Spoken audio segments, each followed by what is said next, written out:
Hallelujah. Hallelujah. So greetings to you all in the name of our Lord Jesus Christ. प्रभु यीशु मसीह के नाम में हम आपको अभिनंदन करते हैं। প্রভু যিশুর নামে আমি আপনাদের সবাইকে শুভেচ্ছা জানাই। Our sender mother from Nepal and other co-workers also conveying their greetings to you all. Nepal के केंद्र मदर और उसके साथ सारे संगीत सेवक लोग भी आपको नेपाल की तरफ से अभिनंदन बताए हैं। নেপালের কেন্দ্রীয় মাদার এবং তার সঙ্গে সেখানকার সকল সেবক সেবিকারা তারাও আপনাদেরকে শুভেচ্ছা জানিয়েছেন। In 1978, when I was a student, we came for an educational tour, all India tour to Calcutta. 1978 मसीहा में जब मैं एक विद्यार्थी था, जब सर्व भारतीय विद्यार्थियों का एक टूर हुआ था, उस समय में मैं पहली बार कलकत्ता आया था। আর 1978 সালে যখন আমি বিদ্যার্থী ছিলাম সেই সময় সেই শিক্ষার জন্য যে শিক্ষামূলক ভ্রমণ হয়েছিল তাতে আমি কলকাতা এসেছিলাম। So it was 1978, now 2025. After 47 years back, after 47 years, God has brought me here for this convention. 1978 में पहली बार आया, 2025 में दूसरी बार, इस प्रकार 47 वर्ष बाद परमेश्वर ने दोबारा मुझे इस कलकत्ता शहर में ले आया है। 1978 সালে আমি প্রথম এসেছিলাম, তারপরে আবার 1925 সালে 48 বছর পরে প্রভু আবার আমাকে এখানে নিয়ে এলেন। So all of you came to this convention and hearing the word of God since last 3 days. आप लोग सब सम्मेलन में आए, पिछले 3 दिनों से वचनों को आप संदेशों के माध्यम से सुनते आ रहे हो। আপনারা সবাই সম্মেলনে এসেছেন এবং গত 3 দিন ধরে আপনারা ঈশ্বরের বাক্যগুলি প্রচারের মাধ্যমে শুনছেন। So now this morning I will just I put one topic for this message so that we should not forget. और इसके लिए आज इस सुबह के वक्त में जो संदेश मैं आपको देने जा रहा हूं उसका एक शीर्षक मैं आपको कहूंगा ताकि आप इस संदेश को और शीर्षक को ना भूलें। আর এই যে প্রচার আমি করব তার একটি শীর্ষক আমি আপনাকে বলবো যাতে এই প্রচার এবং শীর্ষক আপনারা কখনো ভুলে না যান। So the topic for this morning meditation is well pleasing to God. और आज इस सुबह के वक्त में जो शीर्षक है, जो विषय को मैं बोलने जा रहा हूं, बहुत ही अच्छे रीति से परमेश्वर को प्रसन्न करना। আর আজ সকালে যে বিষয় আমি বলতে চলেছি তা হচ্ছে আমরা ঈশ্বরকে আমরা ভালোভাবে আমরা সন্তুষ্ট করব বা প্রসন্ন করব। Not to pleasing to God but well pleasing to God. केवल प्रसन्न करना नहीं किंतु बहुत ही बेहतरीन तरीके से या बहुत ही अच्छे रीति से परमेश्वर को प्रसन्न करना। শুধু ঈশ্বরকে প্রসন্ন করা নয়, খুব ভালোভাবে তাকে প্রসন্ন করা। Because we know the difference between good and very good.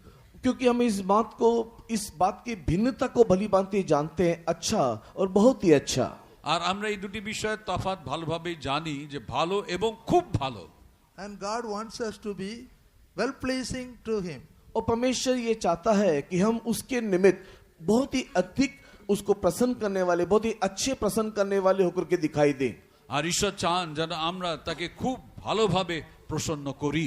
Something like as in 1 Corinthians 7:38 we read, in Hindi it is mentioned अच्छा करता है and और भी अच्छा करता है। और जिस प्रकार 1 कोरिन्थी 7 के 38 वचन में लिखा हुआ है, अच्छा करता है और भी अच्छा करता है। আর যেভাবে প্রথম করিন্থীয় 7 অধ্যায়তে লেখা আছে তিনি ভালো করেন এবং আরো ভালো করেন। In 1 Corinthians 7:38 a father is giving his daughter in marriage, or son or daughter, his son or daughter he is giving in marriage, that is अच्छा करता है। और 1 कोरिन्थी 7 के 38 वचन को पढ़ने के समय में जब एक माता पिता अपने बेटे या बेटी को विवाह में देते हैं तो ये अच्छा करता है। আর 7:38 আমরা দেখি যখন পিতা তার কন্যার বিবাহ দেয় সে ভালো করে। But some father not giving her in marriage. लेकिन कुछ माँ बाप ऐसे भी हैं जो अपने बेटे या बेटी को विवाह करने नहीं देते या विवाह में नहीं देते। কিছু পিতা মাতা এমনও আছেন যারা তাদের কন্যার বিবাহ দেন না। There itself in 1 Corinthians 7:35 it is mentioned, for the sake of God's work he is not giving her in marriage. और उसी अध्याय के 35 वचन को पढ़ने के समय में परमेश्वर की सेवा करने के खातिर वे अपने बच्चों को विवाह में नहीं देते। আর 35 পদে আমরা পড়ি সেই অধ্যায়ে যে তারা তাদের সন্তানকে বিবাহের জন্য এই জন্য দেয় না যেন তার ঈশ্বরের সেবা করে। About that, apostle is mentioned, it is और भी अच्छा करता है. और इसके विषय में 38 वचन में संत पौलुस इस प्रकार लिखता है, ऐसे माँ बाप और भी अच्छा करते हैं। আর সাধু পৌল 38 পদে এই বিষয়ে লিখছেন যে তাদের পিতা মাতারা আরো ভালো করেন। Now please read that in Hindi only, 1 Corinthians 7:38. पहला कोरिन्थी अध्याय 7 38 वचन। আর প্রথম করিন্থীয় 7:38 শুধু হিন্দিতে পড়ুন। सो जो अपनी कुंवारी का ब्याह कर देता है वह अच्छा करता है, और जो ब्याह नहीं कर देता वह और भी अच्छा करता है। Then verse 35 also. यह बात तुम्हारे ही लाभ के लिए कहता हूँ, ना कि तुम्हें फंसाने के लिए, वरन इसलिए कि जैसा सो होता है वैसा ही किया जाए, कि तुम एक चित्त होकर प्रभु की सेवा में लगे रहो। Yes, for the sake of God's work, about he is saying that father is not giving her in marriage. सेवा के खातिर माँ बाप अपने बच्चों को विवाह में नहीं देते। সেবার জন্য পিতা মাতারা তাদের সন্তানদের বিবাহের জন্য দেন না। I don't know Hindi, but only this word came into my mouth, heart and mind. मेरे को अच्छी रीति से हिंदी तो नहीं आता, किंतु केवल इसी खास वचन के विषय में मेरे मन में ये ध्यान आया। আর ভালো করে তো আমি হিন্দি জানি না, কিন্তু এই বিশেষ বাক্য আমার মনের মধ্যে এসেছে। से अच्छा करता है और भी अच्छा करता है. अच्छा करता है और भी अच्छा करता সে है। ভালো করে, সে আরো ভালো করে। Marriages अच्छा करता है, विवाह में देना अच्छी बात है, ये अच्छा करता है, বিবাহ দেওয়া ভালো করে। but ministry is और भी अच्छा करता किंतु है. सेवा में देना और भी अच्छा करने वाली बात है। সেবার জন্য দেওয়া সে আরো ভালো করে। So God wants many youths, boys and girls, to love God and to come to serve God.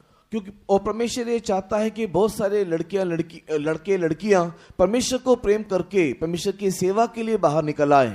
আর ঈশ্বর চান যেন অনেক ছেলে মেয়েরা তারা ঈশ্বরকে ভালোবেসে সেবার জন্য তারা এগিয়ে আসে। The youths should not think that ministry is a very difficult thing.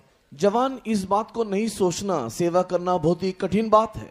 যুবক যুবতীরা এই বিষয়ে যেন না ভাবে যে সেবা করা খুব কঠিন বিষয়। In those days, earlier days, ministry was really a challenging, and no food, no clothing, and no proper shelter. That way, our earlier saints suffered and did God's work.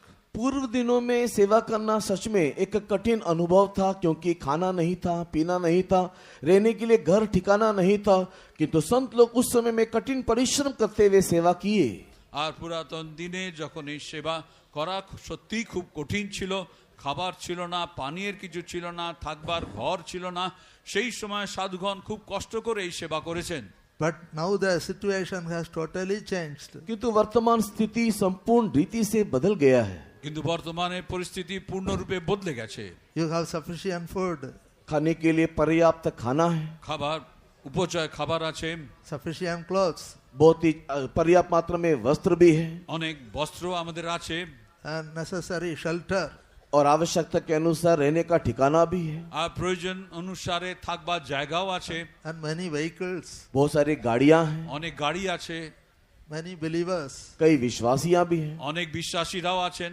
Faith life has become very easy nowadays. इन दिनों में विश्वास जीवन बहुत ही आसान हो गया है। এই দিনে বিশ্বাসের জীবন অনেক সহজ হয়ে গেছে।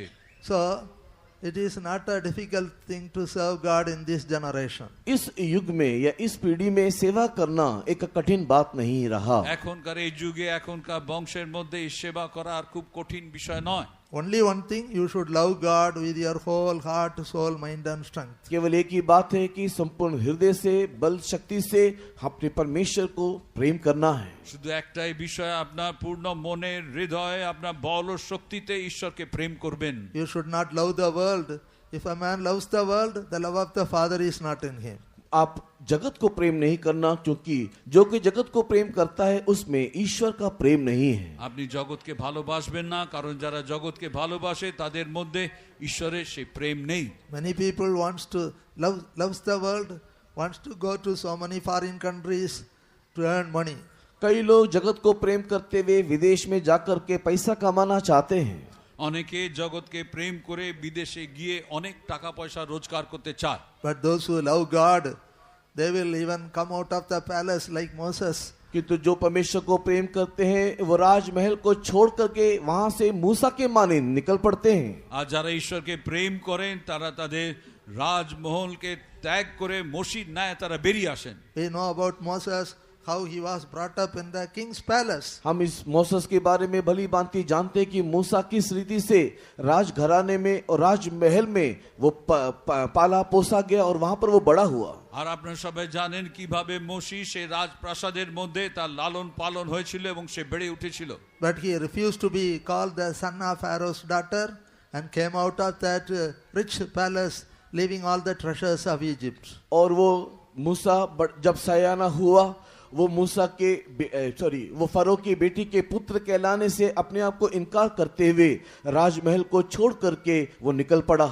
আর মসি যখন বড় হলো তখন ফরনের কন্যার সন্তান বলে পরিচিত হওয়ার থেকে তিনি সে রাজমহল ত্যাগ করে বেরিয়ে এলেন। And choosing rather to suffer affliction with the people of God, he came out of that very comfortable, luxurious king's palace. और सुख सुविधा से पूर्ण दिखाई देने वाले राज के भवन को छोड़ करके परमेश्वर के लोगों के साथ दुख उठाने के लिए वो वहां से निकल पड़ा। আর ঈশ্বরের লোকেদের সঙ্গে দুঃখ সহ্য করার জন্য তিনি সেই সকল সুবিধাযুক্ত রাজমহল ত্যাগ করে বেরিয়ে এলেন। But nowadays it is totally opposite. We are coming from a small hut to a king's palace. Faith homes are now like palace. किंतु आज के दिनों में इस बात को देखने से परिस्थिति या स्थिति बहुत ही विपरीत दिखाई देता है। हम एक छोटे से झोपड़ी में से निकल करके सेवा में आते हैं और सेवा में आने के बाद एक राजमहल में रहने के समान एक अनुभव दिखाई देता है। আর আজকে আমরা দেখি যে পরিস্থিতি সম্পূর্ণ বিপরীত হয়ে গেছে। আমরা ছোট্ট একটি ঝুপড়ি থেকে বেরিয়ে এসে সেই বিশ্বাসগৃহের রাজমহলে আমরা থাকি। In Nepal also, in our faith home hall and other places, more than 40 fans we have, more than 40 fans. और नेपाल में भी और अन्य स्थानों में देखने से हमारे विश्वास भवन में तकरीबन 40 से अधिक पंखाएं ही हैं। আর আমরা যদি নেপালে সেই বিশ্বাসগৃহ দেখি এবং অন্যান্য বিশ্বাসগৃহ দেখি, নেপালে আমাদের বিশ্বাসগৃহে প্রায় 40টা ফ্যান রয়েছে। But in your house maybe 1 or 2 fans only. और आपके घर में शायद 1 या 2 पंखा ही होगा। আপনার ঘরে হতে পারে একটা কি দুটো পাখা আছে। And one sister, because of health problem, she could not stand for divine healing, so she left the ministry.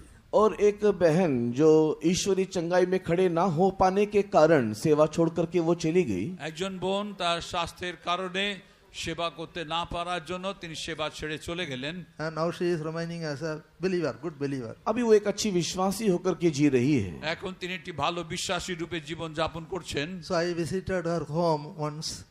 She was sick. I went there to pray.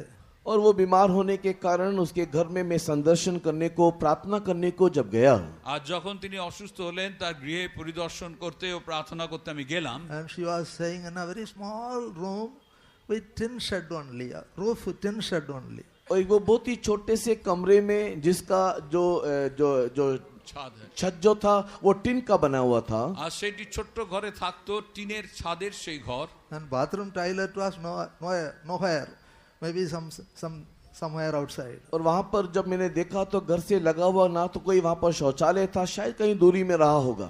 আর সেখানে যখন আমি দেখলাম ঘরের সঙ্গে কোনো রকম বাথরুম কিছু ছিল না, হতে পারে তা অনেক দূরে ছিল। So I was very sad. I thought, see how she was living in a palace in faith home, now living in a small hut. मैं उसको देख करके बहुत ही दुखी हो गया कि देखो कैसे वो राजमहल में रहती थी और अब वो कैसे झोपड़ी में रह रही है। আর তাকে দেখে আমার খুবই দুঃখ হলো, সে কি রকম একটা রাজপ্রাসাদের মধ্যে ছিল, So সেই স্থান থেকে এখন একটা ছোট্ট ঝুপড়িতে রয়েছে। So nowadays coming to serve God, really we are coming from a hut to a king's palace. इन दिनों में सेवा में आना मानो ऐसा है कि झोपड़ी को छोड़ राजमहल में घुसना। আর এই দিনে সেবায় আসা এইরকম যে আমরা সেই ঝুপড়ি ছেড়ে দিয়ে রাজপ্রাসাদে আসি। But Moses sacrificed his very comfortable palace and came to serve God, to journey with the people of God 40 years, and he had chosen to suffer affliction with the people of God. किंतु मूसा के संबंध में देखने के समय में राजमहल में रहने वाला मूसा उस सारे सुख सुविधा को त्याग करके परमेश्वर के लोगों के साथ दुख उठाने के लिए चुन लेता है और उसके साथ 40 साल की लंबी मरुभूमि की यात्रा करते हुए हम लोग देखने पाते हैं। আর আমরা দেখি মসি সে রাজভবনে সকল সুখ সুবিধা ত্যাগ করে ঈশ্বরের লোকেদের সঙ্গে কষ্ট দুঃখ ভোগ করার জন্য এবং সেই দীর্ঘ 40 বছর যাত্রা করার জন্য তিনি বেরিয়ে এলেন। So dear boys and girls, it's really a privilege to serve God in this generation. इसके लिए प्रिय भाई और बहनों, लड़के लड़कियों, इन दिनों में इस पीढ़ी में परमेश्वर की सेवा करना सचमुच एक बड़ा सौभाग्य है। আর ঈশ্বরের প্রিয় ভাই বোনেরা, এই দিনে ঈশ্বরের সেবা করা আমাদের জন্য একটি মহা সুন্দর সুযোগ। Don't forget 1 Corinthians 7:38 and 35. पहला कोरिन्थी Make a note of it. Please make a note of it. पहला कोरिन्थी अध्याय 7 वचन 38-35 को आप भूलना नहीं, उसको अच्छे से अंकित करके रख लीजिएगा। আপনারা প্রথম করিন্থীয় 7 অধ্যায় 38 ও 35 পদ আপনারা ভুলে যাবেন না। আপনারা সবাই সেই পদগুলি লিখে রাখুন। All these things should be written in our hearts and in our mind. ये सारी बातें हमारे दिल दिमाग में लिखा जाना चाहिए। আর এই সব কিছু আমাদের মাথাতে, আমাদের হৃদয়ের মধ্যে লিখে রাখতে হবে। Marriage is अच्छा करता है.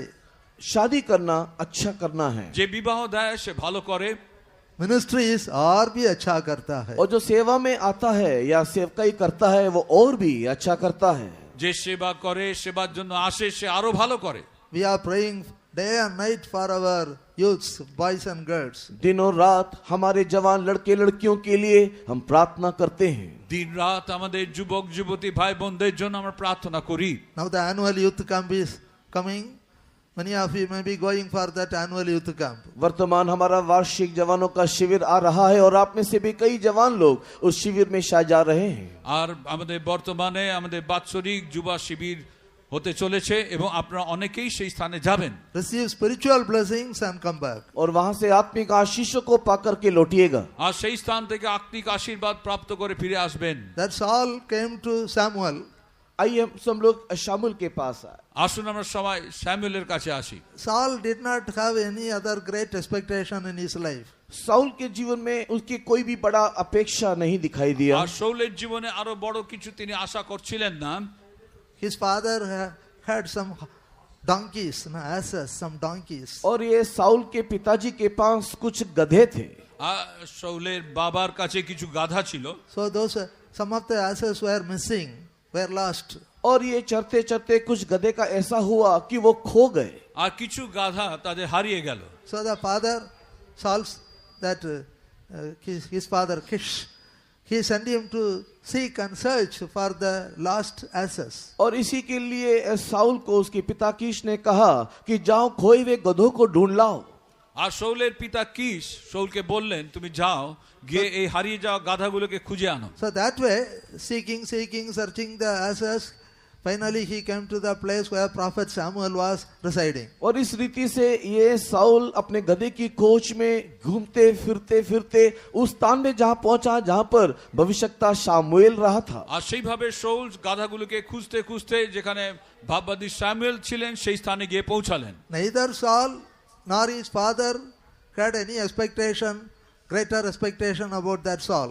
और साउल के संबंध में आप साउल के अंदर ना ही उनके पिता के अंदर ऐसी कोई विशेष आकांक्षा या अपेक्षा था कि कुछ होगा। আর শাউলের পিতার মধ্যে বা শাউলের মধ্যে এরকম বিশেষ কোনো আকাঙ্ক্ষা বা ইচ্ছা ছিল না। But see God's great expectation about that Saul to make him the first king in Israel. लेकिन परमेश्वर देखो साउल के संबंध में इस प्रकार एक चिंता रखता है कि उसे इजराइल का पहला राजा बनाए।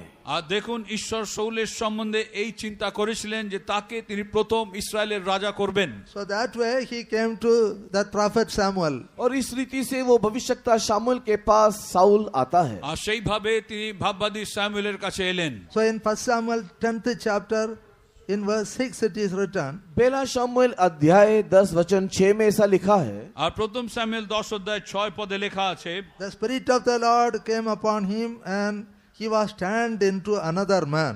और परमेश्वर की आत्मा जब साउल के ऊपर उतरा वो और ही मनुष्य के बदल गया।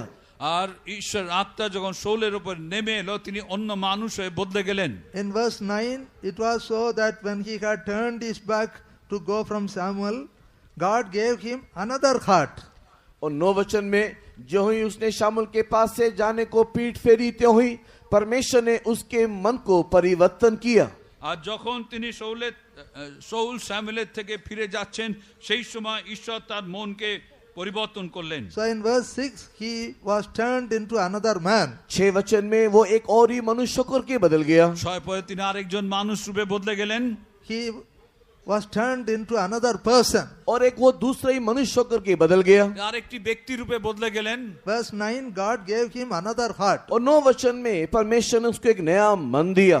আর 9 পদে ঈশ্বর তাকে আরেকটি হৃদয় বা মন দিলেন। A royal heart God gave to him. एक राजकीय हृदय साउल को दिया गया। রাজার হৃদয় ঈশ্বর তাকে দিলেন।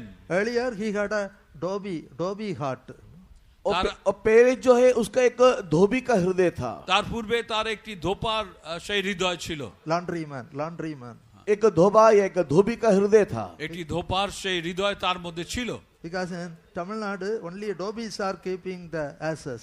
क्योंकि तमिलनाडु में केवल धोबी लोग ही गधे को रखते हैं। কারণ তামিলনাড়ুতে শুধু ধোপারাই এই গাধাকে রাখে। They will put all the dirty clothes upon the back of the ass, will take it to the riverside and wash it and will bring it. क्योंकि धोबी लोग ही सारे गंदे कपड़े को गधे के ऊपर रख करके नदी में जाते हैं, वहां पर कपड़े को धो करके वापस उस गधे के साथ लौटते हैं। আর সেই ধোপারা কি করে তাদের নোংরা কাপড়গুলো সেই গাধার উপরে রাখে এবং তাকে নিয়ে নদীর ধারে যায়, কাপড় কাচার পরে আবার সেগুলো গাধার পিঠে চড়ি আবার ফিরিয়ে নিয়ে আসে। So initially that Saul was having a dobby heart. Now he got another heart, a royal heart.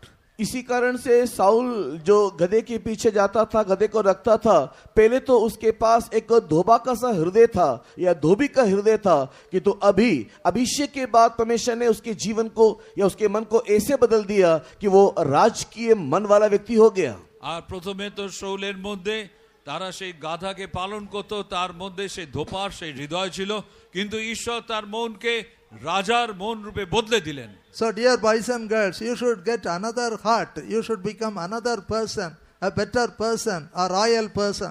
इसी के लिए प्रिय भाई और बहनें, लड़के लड़कियां, आप लोग एक नया मनुष्य करके बदल जाना चाहिए।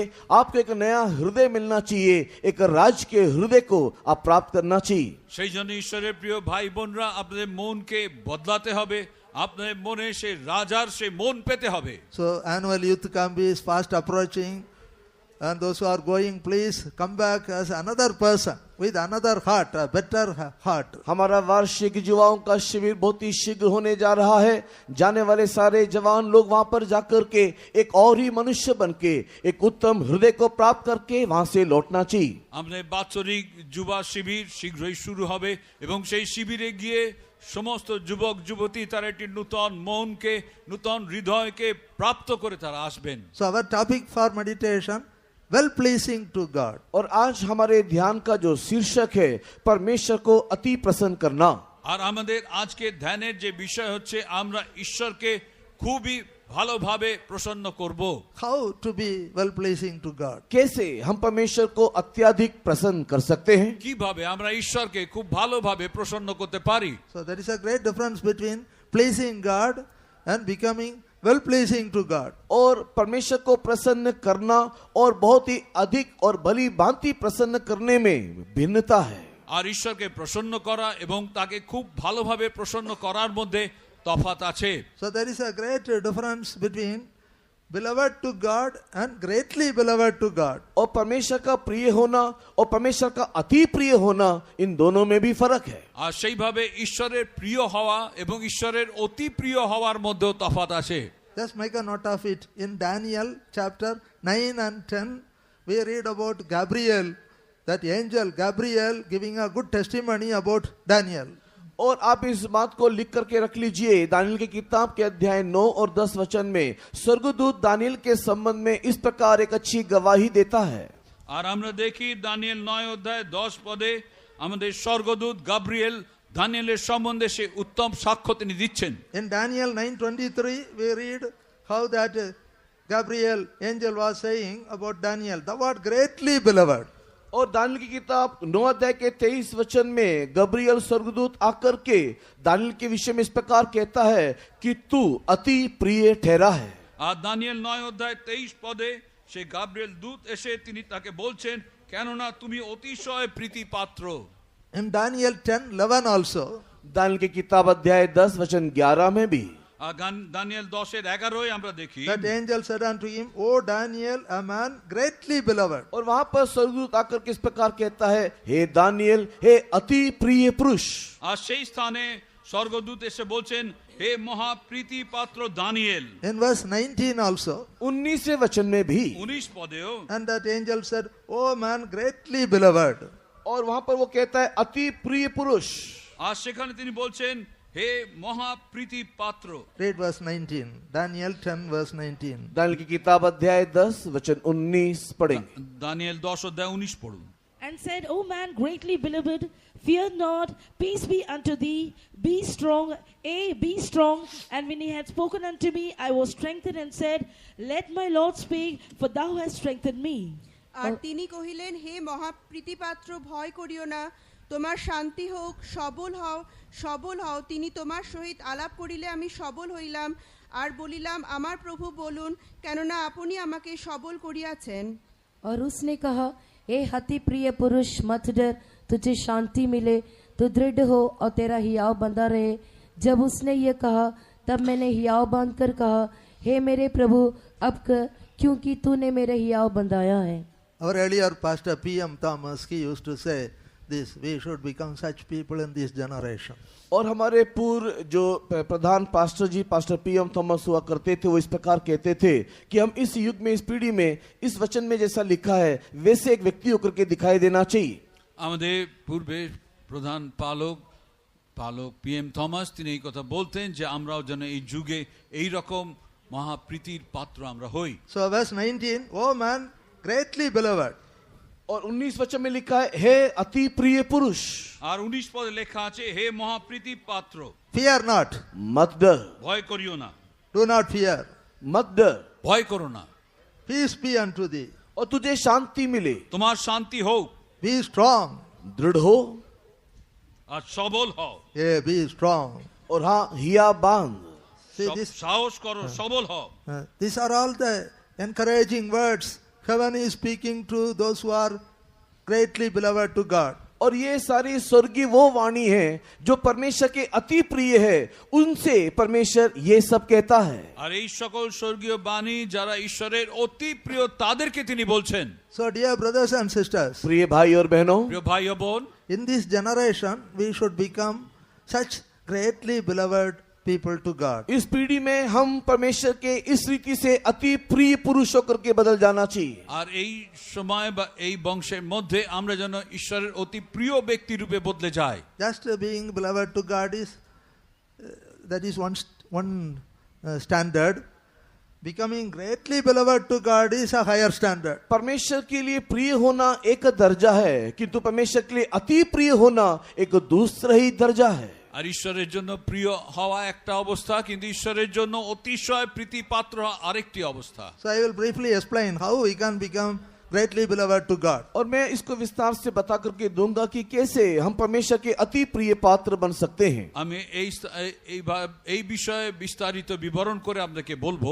And I will briefly explain how we can be well pleasing to God. और हम कैसे परमेश्वर को अति प्रसन्न रीति से प्रसन्न कर सकते हैं। আর কিভাবে আমরা ঈশ্বরকে তার অতিশয় প্রীতি পাত্র রূপে তাকে প্রসন্ন করতে পারি। So first you see in verse 19, to greatly beloved people, God's people, God is saying, fear not, do not fear.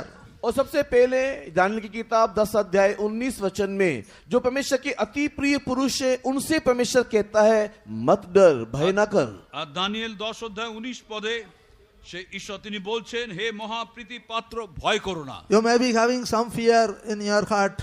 आपके हृदय में शायद किसी ना किसी प्रकार का भय होगा, হতে পারে আপনার হৃদয়ে কোন রকম ভয় আছে, But you exercise to become greatly beloved to God. किंतु आप इस बात का अभ्यास करें, कोशिश करें कि ईश्वर के अति प्रिय पात्र बन जाएं। কিন্তু আপনি এই বিষয়ে চেষ্টা করুন যেন ঈশ্বরের অতিশয় প্রীতির পাত্র আপনি হতে পারেন। Then God is saying, do not fear. तब परमेश्वर आपसे कहेगा मत डर। তখন ঈশ্বর আপনাকে বলবেন ভয় করো না। Then he is saying, peace be unto thee. और उस समय में परमेश्वर कहेगा तुझे शांति मिले। আর সেই সময় ঈশ্বর আপনাকে বলবেন তোমার শান্তি হোক। You may not be having peace in your heart. आपके हृदय में शायद शांति ना हो, হতে পারে আপনার হৃদয়ে শান্তি নেই, Maybe having no peace of mind. शायद आपके मन में शांति ना हो, হতে পারে আপনার মনে কোনো শান্তি নেই। But God has brought you to this convention. किंतु परमेश्वर ने देखो आपको ये सम्मेलन में लेकर आया है। কিন্তু দেখুন ঈশ্বর আপনাকে এই সম্মেলনে এনেছেন। God wants to make you a person greatly beloved to God. किंतु और परमेश्वर आपको परमेश्वर के अति प्रिय पात्र करके बदलना चाहता है। ঈশ্বর আপনাকে ঈশ্বরের অতিশয় প্রিয় পাত্র রূপে বদলাতে চান। And God wants to impart all these blessings to you. और ये सारी आशीषें भी परमेश्वर आपको देना चाहता है। আর এই সকল আশীর্বাদও প্রভু আপনাকে দিতে চান। He is saying, fear not. वो कहता है मत डर, তিনি বলছেন ভয় করো না। Saying, peace be unto thee. और वो कहता है तुझे शांति मिले। আরো বলছেন তোমার শান্তি হোক। Jesus said, my peace I give unto you. यीशु ने मसीह ने कहा मेरी शांति मैं तुम्हें दिए जाता हूँ। আর প্রভু যিশু বলছেন আমার শান্তি আমি তোমাদের দান করি। Not like the peace which the world is giving. संसार देने वाली शांति नहीं, জগতে যে শান্তি দেয় তা নয়। And Jesus said, my peace, John 14:27, my peace I give unto you. यूहन्ना रचित सुसमाचार अध्याय 14 वचन 27 में यीशु कहता है मैं अपनी शांति तुम्हें दिए जाता हूँ। জন 14:27 পদে প্রভু বলছেন যে আমার শান্তি তোমাদের দান করি। In John 14:27, peace I leave with you, my peace I give unto you. और प्रभु यीशु मसीह यूहन्ना रचित सुसमाचार के 14 अध्याय के 27 वचन में मेरी शांति में मैं तुझे शांति दिए जाता हूँ, अपनी शांति तुम्हें देता हूँ। আর জন সুসমাচার 14:27 পদে প্রভু যিশু তিনি বলছেন যে শান্তি আমি তোমাদের কাছে রাখিয়া যাইতেছি। Not as the world giveth, give I unto you, but जैसे my peace I give unto you. जैसे संसार देता है मैं तुम्हें नहीं देता, मैं अपनी शांति तुम्हें दिए जाता हूँ। আর জগৎ যে রূপ দান করে আমি সেই রূপ দান করি না, আমি আমার শান্তি তোমাদেরকে দান করিতেছি। Therefore, let not your heart be troubled, neither let it be afraid. इसी कारण से तुम्हारा मन ना घबराए ना डरे। আর সেই জন্য তোমাদের হৃদয় উদ্বিগ্ন না হোক, ভীত হয়ো না। So Jesus is saying to you, let not your heart be troubled. और यीशु मसीह आपसे कहता है तेरा मन ना घबराए। আর প্রভু যিশু আপনাকে বলছেন যে আপনার হৃদয় উদ্বিগ্ন না হোক। Also, in Daniel 10:19, that angel was saying, be strong. Yeah, be strong. और दानियल की किताब 10वें अध्याय के 19 वचन में वो स्वर्गदूत दानियल को यह भी कहता है दृढ़ हो जा और हिया बांध ले। আর দানিয়েল 10:19 তিনি বলছেন যে তুমি সবল হও, সবল হও। You may be weak. आप दुर्बल होंगे, আপনি দুর্বল হতে পারেন, You may be weak in your body. आपके शारीरिक दशा में दुर्बल होंगे, আপনার দেহে শরীরে আপনি দুর্বল হতে পারেন। Maybe because of sickness, you may be weak in your body. या फिर आपके शरीर में रहने वाली बीमारी के कारण आप दुर्बल हो गए होंगे। আপনার দেহে যে রোগ আছে তার কারণে আপনি দুর্বল হয়ে পড়েছেন। You may be weak in faith. और आप विश्वास में दुर्बल हो सकते हो, আপনি বিশ্বাসে দুর্বল হতে পারেন। You may be a very weak person. और आप बहुत ही दुर्बल व्यक्ति हो सकते हो। আপনি খুব দুর্বল ব্যক্তি হতে পারেন। But only one thing we should exercise to become greatly beloved to God. एक ही बात को हमारे इन दिनों में जीवन में अभ्यास करना है कि किसी भी रीति से ईश्वर के अति प्रिय पुरुष बन जाएं। আমাদের জীবনে এই দিনে একটাই চেষ্টা থাকবে কিভাবে আমি ঈশ্বরের অতি প্রিয় পাত্র হব। So, the word of God is, written word of God is called Logos. और परमेश्वर का लिखित वचन जो है वो लोगोस करके कहा जाता है। আর ঈশ্বরের যে লিখিত বাক্য তাকে লোগোস বলা হয়। But the inspired word of God is called Rhema. और जो परमेश्वर का प्रेरणादायक वचन है या प्रेरणा से मिला हुआ वचन है उसे रहमा करके कहा जाता है। আর ঈশ্বরের যে বাক্য আমাদেরকে প্রেরণা দেয় তাকে রেমাউন্ট বলা হয়। Spoken word of God is called Rhema. और परमेश्वर का वो वचन जो परमेश्वर ने कहा है उसे रेमा करके कहा जाता আর है। ঈশ্বর যে বাক্য বলেছেন সেই বাক্যকে রেমা বলা হয়। So God is speaking to us from Daniel 10:19. परमेश्वर हमसे दानियल की किताब अध्याय 10 वचन 19 से बात कर रहा है। আর দানিয়েলের পুস্তক 10:19 পদ থেকে ঈশ্বর আমাদের সঙ্গে কথা বলছেন। Let this Logos become Rhema in your life. और वो लोगोस आपके जीवन में रेमा बन जाने के लिए, আর এই লোগো যেন আপনার জীবনে রেমা হয়ে ওঠে। So dear brothers and sisters, प्रिय भाई और बहनों, আর প্রিয় ভাই ও বোনেরা, God has given us this convention. परमेश्वर ने हमें ये सम्मेलन दिया। ঈশ্বর আমাদের এই সম্মেলন দিয়েছেন to make us greatly beloved to Him, ताकि हम परमेश्वर के अति प्रिय बन जाएं, যেন আমরা ঈশ্বরের কাছে তার অতিশয় প্রীতি পাত্র হই, to take away all fear from your heart and mind, और हमारे जीवन से सारे डर भय को मन आत्मा से निकाल डालने के निमित्त, আমাদের হৃদয় থেকে সকল ভয়কে বার করে দেবার জন্য, to impart the peace of God in your heart and mind, और आपके हृदय में आपके मन में ईश्वरीय शांति को प्रदान करने के निमित्त, আপনার হৃদয় ও মনে ঈশ্বরের শান্তিকে দেবার জন্য, to make you strong physically and spiritually, आपको आत्मिक दशा में शारीरिक रीति में बलवंत करने के हेतु, আপনাকে আত্মিক শারীরিক ভাবে বলবান করার জন্য, to make you strong in faith, आपको विश्वास में बलवंत करने के लिए, বিশ্বাসে আপনাকে বলবান করার জন্য, to make you strong in the grace of God, परमेश्वर के अनुग्रह में आपको दृढ़ करने के लिए, बलवंत करने के लिए, আর ঈশ্বর অনুগ্রহকে আপনাকে দৃঢ় ও বলবান করার জন্য, to make you strong in the Lord and in the power of His might. परमेश्वर में और उसके सामर्थ में आपको बलवंत करने के लिए, ঈশ্বরেতে এবং ঈশ্বরের শক্তিতে আপনাকে বলবান করার জন্য। Now let us see why we should be well pleasing to God. क्यों हम परमेश्वर को अति प्रिय प्रसन्न करना है, इस बात को हम लोग ध्यान करेंगे। আর এখন আমরা দেখব কেন আমাদের ঈশ্বরের কাছে আমরা অতিশয় প্রীতির পাত্র হব। In 1 Corinthians 10 verse 1 to 5 there is a passage mentioned about the wilderness experience of the Israelites. और पहला कोरिन्थी 10वें अध्याय 1 से लेकर के 5 वचन को पढ़ने के समय में इस्राएली लोग जब जंगल की यात्रा किए उसके बारे में एक अनुभूति वहां पर लिखा हुआ है। আর প্রথম করিন্থীয় 10 অধ্যায় প্রথম থেকে 5 পদ অবধি আমরা দেখি যে ইসরায়েল জাতি সেই প্রান্তরে যাত্রার অনুভব সম্বন্ধে লেখা আছে। We know that story how God delivered them from that iron furnace, from that bondage and captivity of Egypt and brought them out. और हम इस कहानी को भली भांति जानते हैं कि किस रीति से परमेश्वर ने इस्राएल के संतान को उस आग की भट्टी स्वरूप गुलामी के हालातों से परमेश्वर ने उन्हें बाहर निकाल करके लेकर के आया। আপনারা সবাই এই বিষয়ে জানেন যে কিভাবে ঈশ্বর ইসরায়েল জাতিকে সেই অগ্নিকুণ্ডের মধ্যে সেই কষ্টের মধ্যে থেকে বার করে নিয়ে এসেছিলেন। Make a note of this passage, 1 Corinthians 10 verse 1 to 5. आप इस वचनों के भाग को नोट करके लिख लीजिए। पहला कोरिन्थी अध्याय 10 1 से लेकर के 5 तक के वचन। আর প্রথম করিন্থীয় 10 অধ্যায় 1 থেকে 5 পদ আপনারা লিখে নিন। We should not be ignorant of all these things. इन सारी बातों से हम अज्ञान ना रहे। এই সকল বিষয় থেকে যেন আমরা না জেনে না থাকি। So all our fathers were under the cloud and all passed through the sea. और हमारे सारे बाप दादे बादल के नीचे थे और सब के सब समुद्र के बीच से पार हो गए। আর আমাদের পূর্ব পিতারা সবাই মেঘের নিচে ছিলেন এবং সমুদ্রকে পেরিয়ে গেছিলেন। And they were all baptized unto Moses in the cloud and in the sea. और वे सब ने बादल में समुद्र में मूसा का बपतिस्मा लिया। আর সবাই তারা সেই মেঘে ও সমুদ্রে মোশির বাপ্তিস্ম নিয়েছিলেন। And they did all eat the same spiritual food. और सब ने एक ही आत्मिक भोजन किया। সকলে একই আত্মিক ভোগ্য ভোজন করেছিলেন। They all did drink the same spiritual drink. और सब ने एक ही आत्मिक जल पिया। সবাই একই আত্মিক পেয় পান করেছিলেন। They drank of that spiritual rock that followed them. क्योंकि वे उस आत्मिक चट्टान से पीते थे जो उनके साथ साथ चलती थी। এবং তারা সেই আত্মিক শৈল থেকে পান করত যা তাদের পশ্চাৎ আসছিল। That rock was Christ. और वो चट्टान मसीह है, আর मसीह সেই था। শৈল খ্রিস্ট। So they did not have that revelation in the Old Testament that rock was Christ. और पुरातन नियम में जब लोग इस जंगल में जा रहे थे उन्हें ये प्रकाशन नहीं था कि जिस चट्टान से पी रहे हैं वो मसीह है।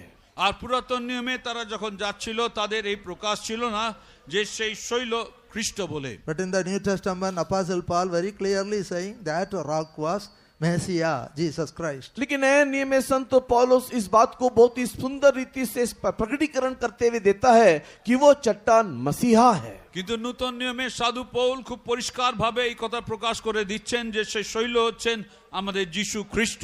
So Jesus was going along with them even in the wilderness journey. और प्रभु यीशु मसीह आप उनके जंगल के यात्रा में उनके साथ साथ चलता था। আর প্রভু যিশু নিজেই তাদের প্রান্তরে যাত্রায় তাদের সঙ্গে সঙ্গে যাচ্ছিলেন। God was supplying all their needs. और परमेश्वर उनके सारी जरूरतों को भी दे रहा था। আর ঈশ্বর তাদের আবশ্যকতাকেও পূর্ণ করছিলেন।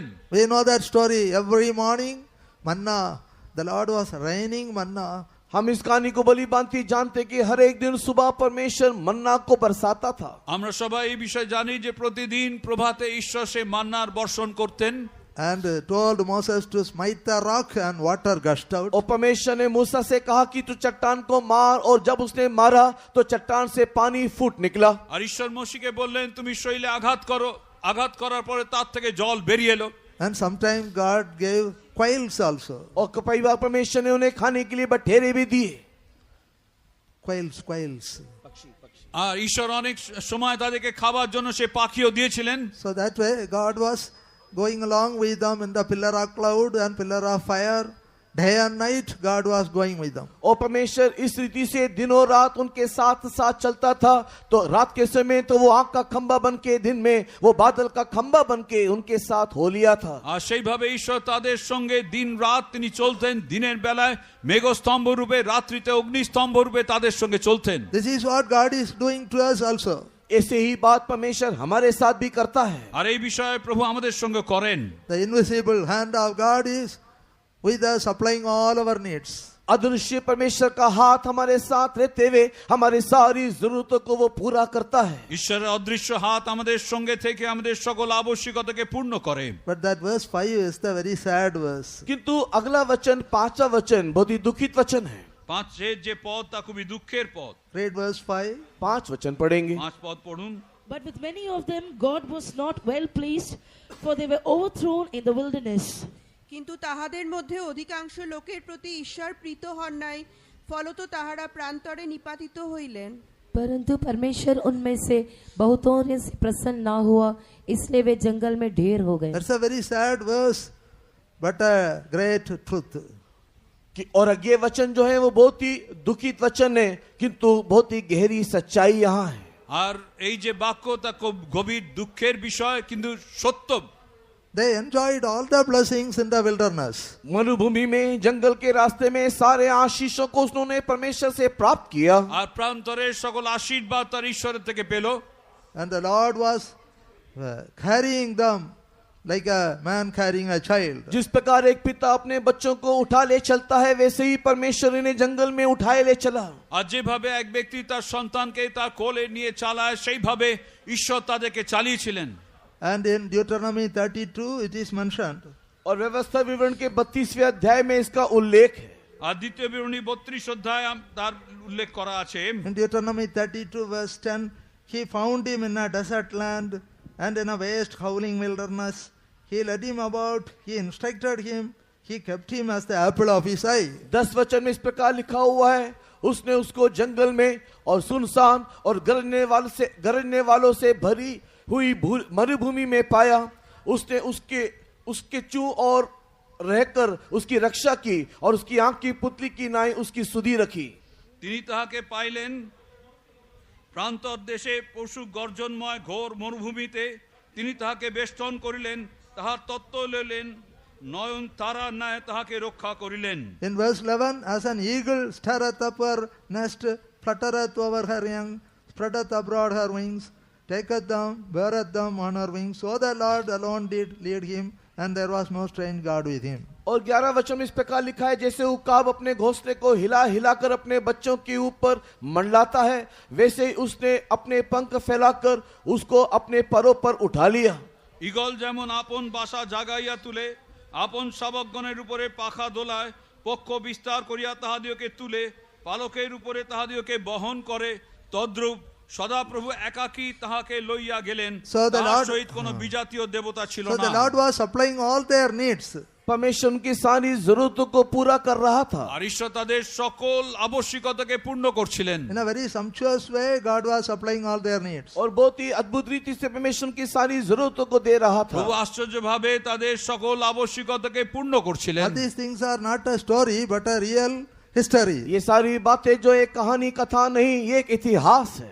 এই সকল বিষয় কোনো গল্প নয়, একটি ইতিহাস। In Deuteronomy 32:13, he made him ride on the high places of the earth, that he might eat the increase of the fields, and he made him to suck honey out of the rock and oil out of the flinty rock. व्यवस्था विवरण अध्याय 32 वचन 13 में उसने उसको पृथ्वी के ऊंचे ऊंचे स्थानों पर सवार करवाया और उसको खेतों की उपज खिलाई और उसने उसे चट्टान में से मधु और चकमक की चट्टान में से तेल चुसाया। আর দ্বিতীয় বিবরণ 32:13 আমরা দেখি তিনি পৃথিবীর উচ্চস্থলী সকলের উপর দিয়া তাহাকে আরোহণ করাইলেন, সে ক্ষেত্রে শস্য ভোজন করিল, তিনি তাকে পাষাণ হইতে মধু পান করাইলেন, চকমকি প্রস্তর শৈল হইতে তৈল দিলেন। Say verse 14, butter of kine and milk of sheep with fat of lambs and rams of the breed of Bashan and goats with the fat of kidneys of wheat. And thou didst drink the pure blood of the grape. और 14 वचन इस प्रकार लिखा है, गायों का दही, भेड़ बकरियों का दूध, मेमनों की चर्बी, बकरे और बाशान की जाति के मेढ़े और गेहूं के उत्तम से उत्तम आटा भी, और तू दाखरस का मधु भी पिया करता था। আর তিনি গরুর নবনীত, মেষির দুগ্ধ, মেষ শাবকের মেদ সহ বাসান দেশজাত মেষ ও ছাগ এবং উত্তম গমের সার তাহাকে দিলেন। তুমি দ্রাক্ষার রক্ত দ্রাক্ষারস পান করিলে। All these are the supplies of God to God's people in the wilderness. मरुभूमि में परमेश्वर के लोगों के लिए ये परमेश्वर की ओर से उनकी सारी आवश्यकताओं को पूर्णता है। আর সেইভাবে ঈশ্বর সেই মরুভূমিতে তার লোকেদেরকে এই সকল কিছু প্রদান করলেন। We should not think only manna and water. हम केवल ऐसा ना सोचे कि केवल मरुभूमि में उनको केवल पानी और मन्ना ही केवल मिला। আমরা যেন শুধু এইভাবে না ভাবি যে সেই মরুভূমিতে শুধু মান্না আর জল। In addition to that, all these things God supplied to them. इसके अतिरिक्त ये सारी बातें भी परमेश्वर ने उन्हें प्रदान किया। আর সাথে সাথে এই সকল বিষয় ঈশ্বর তাদেরকে দিলেন। But they were not thankful to the Lord. किंतु इन सारी बातों के मिलने के बावजूद भी वे ईश्वर के प्रति शुक्रगुजार नहीं रहे। কিন্তু এই সকল কিছু পাবার পরেও তার ঈশ্বরের প্রতি কৃতজ্ঞ থাকলো না। That is why the apostle is saying, with many of them God was not well pleased. इसी कारण से संत पौलुस इस प्रकार कहता है, उनमें से बहुतों से परमेश्वर प्रसन्न ना हुआ। আর সেই জন্য সাধু পৌল এইভাবে বলছেন যে তাদের অনেকের প্রতি ঈশ্বর প্রসন্ন হননি। With many of them, God was only true. In that generation, only Joshua and Caleb entered Canaan. उस समय जो लोग मिस्र से बाहर निकले थे, उन भारी भीड़ के मध्य से केवल 2 ही जन, जो यहोशू और कालेब है, केवल कनान में प्रवेश किए। আর মিশর থেকে যারা বেরিয়ে এসেছিল তাদের মধ্যে শুধু যহোশু ও কালেব তারা কনানে প্রবেশ করলো। And the younger generations also, children and those who were born in the wilderness, all they entered Canaan. और उसकी अगली पीढ़ी जो मरुभूमि में जन्म लिए थे, वो पीढ़ी भी इनके साथ उस कनान में प्रवेश किए। এবং তাদের পরে বংশে যারা জন্মেছিল তারা তাদের বাদ সন্তানেরা কনানে প্রবেশ করলো। So dear children of God, the necessity, I am pointing out the necessity why we should be well pleasing to God. और ये सारी बातें जो परमेश्वर हमें देता है, इन सारी बातों से हम परमेश्वर को अति प्रसन्न करते हुए दिखाई देना चाहिए। इसकी मुख्यता मैं आपको बता रहा हूँ। আর ঈশ্বর যে বিষয় আমাদেরকে দেন সেই সকল বিষয়ের জন্য আমরা ঈশ্বরের প্রতি অতিশয় ঈশ্বরের প্রসন্নযোগ্য কাজ আমরা করব, এবং সেটা কেন করব সেই বিষয়ে আমি বলছি। Yes, as in that 1 Corinthians 10 verse 5, with many of them God was not well pleased. It is not mentioned as not pleased, but not well pleased. और 1 कोरिन्थी 10वें अध्याय के 5 वचन को पढ़कर के देखने के समय में परमेश्वर उनमें से बहुतों से प्रसन्न ना हुआ, ऐसा नहीं, अति प्रसन्न ना हुआ करके हम समझना है। আর আমরা 5 পদে দেখি যে ঈশ্বর তাদের প্রতি যে শুধু প্রীত হন নাই তা নয়, তাদের প্রতি একেবারেই প্রীত হন নাই। So they were overthrown in the wilderness. और इसी कारण से वे मरुभूमि में ही ढेर हो गए। আর সেই জন্য তাদেরকে সে প্রান্তরেই তারা মারা গেল। As we heard in the first day, we should not perish in the way. और जिस प्रकार हमने पहले संध्याकालीन समय में इस बात को सुना, हम मार्ग में नाश नहीं होना चाहिए। আর যেভাবে প্রথম দিনের সভায় আমরা শুনেছিলাম যেন পথে আমরা বিনষ্ট না হই। We should reach our heavenly Canaan safely. हम लोग सुरक्षित स्वर्गीय कनान में पहुंच जाना चाहिए। আমরা সুরক্ষিতভাবে স্বর্গীয় কানানে পৌঁছবো। For the Israelites, earthly Canaan flowing with milk and honey was promised. और इस्राएलियों के लिए एक संसार में दिखाई देने वाले उस कनान में जहां पर दूध और मधु की धाराएं बहती थी, वहां पर उन्हें पहुंचाया। আর ইসরায়েল জাতিকে সেই জগতে দুগ্ধ মধু প্রবাহী দেশ সেই কানানে তাদের পৌঁছেছিলেন। But for us, heavenly Canaan is promised. किंतु हमारे लिए स्वर्गीय कनान प्रतिज्ञा में बोला गया है। কিন্তু আমাদের জন্য স্বর্গীয় কানানের প্রতিজ্ঞা দেওয়া হয়েছে। What is heavenly Canaan? ये स्वर्गीय कनान क्या? এই স্বর্গীয় কানান কি? That is, the Bible is saying about the holy city, New Jerusalem and Zion. और धर्मशास्त्र उसके बारे में वो पवित्र नगरी नया यरूशलेम और सियोन करके उल्लेख करता है। আর সেই সম্বন্ধে বাইবেল বলে তা ঈশ্বরের নগরী নূতন জেরুজালেম ও Zion. We should reach the harbor safely. और हम लोग उस किनारे उस बंदरगाह में हम लोग सुरक्षित पहुंच जाना चाहिए। আমরা সেই বন্দরে সুরক্ষিতভাবে পৌঁছাবো। Because storms and tempests may come on the way. क्योंकि इस यात्रा में अनेक आंधी तूफान आएगा। আর এই যাত্রা পথে অনেক ঝড় ঝঞ্ঝা আসবে। Christian life is like doing business in great waters. और मसीह जीवन एक इस प्रकार का जीवन है जो बड़े समुद्र के मध्य में एक व्यापार करते हुए दिखाई देना। আর খ্রিস্ট জীবন এমন জীবন যে মহাসমুদ্রের মধ্যে ব্যবসা করার সেই In বিষয়। Psalms 107 we read about, from verse 23 onwards we read about those who are doing business in great waters. और हम लोग भजन संहिता 107 के 23 वचन के नीचे के वचनों को पढ़ने के समय में वे सागरों महासागरों में व्यापार करते हैं। আর আমরা সেই গীত সংহিতা 107 23 পর থেকে পড়লে আমরা দেখব তারা সাগর ও মহাসাগরে তারা ব্যবসা করছিল। They go down to the sea in ships and doing business in great waters. जो लोग जहाजों में समुद्र पर चलते हैं और महासागर पर होकर व्यापार करते हैं। তারা জাহাজে করে সে মহাসাগরে গিয়ে সেখানে তারা ব্যবসা করছিল। In verse 25 God is commanding and then stormy wind rising and lifting up the waves thereof. और 25 वचन को पढ़ते समय में वो आज्ञा देता है तब प्रचंड बयार उठकर तरंगों को उठाती है। আর তিনি আজ্ঞা দ্বারা প্রচন্ড বায়ু উত্থাপন করেন, জলে তরঙ্গমালা উঠান। And their soul is melted because of trouble. और उनके समस्या को देख करके उनका जी में जी नहीं रहता। আর তাদের সমস্যা দেখে তাদের জীবন গলে গেল।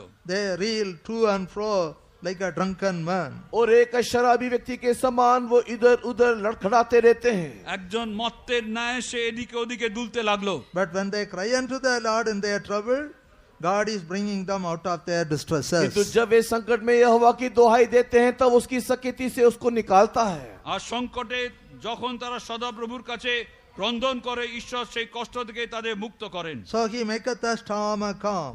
और वो आंधी को थाम देता है। আর সেই ঝটিকা তিনি প্রশমিত করেন। And now the waves are still. तरंगे बैठ जाती हैं আর সকল তরঙ্গ শান্ত হয়। They are glad because they are now quiet. और तब वे उनके बैठने से आनंदित होते हैं।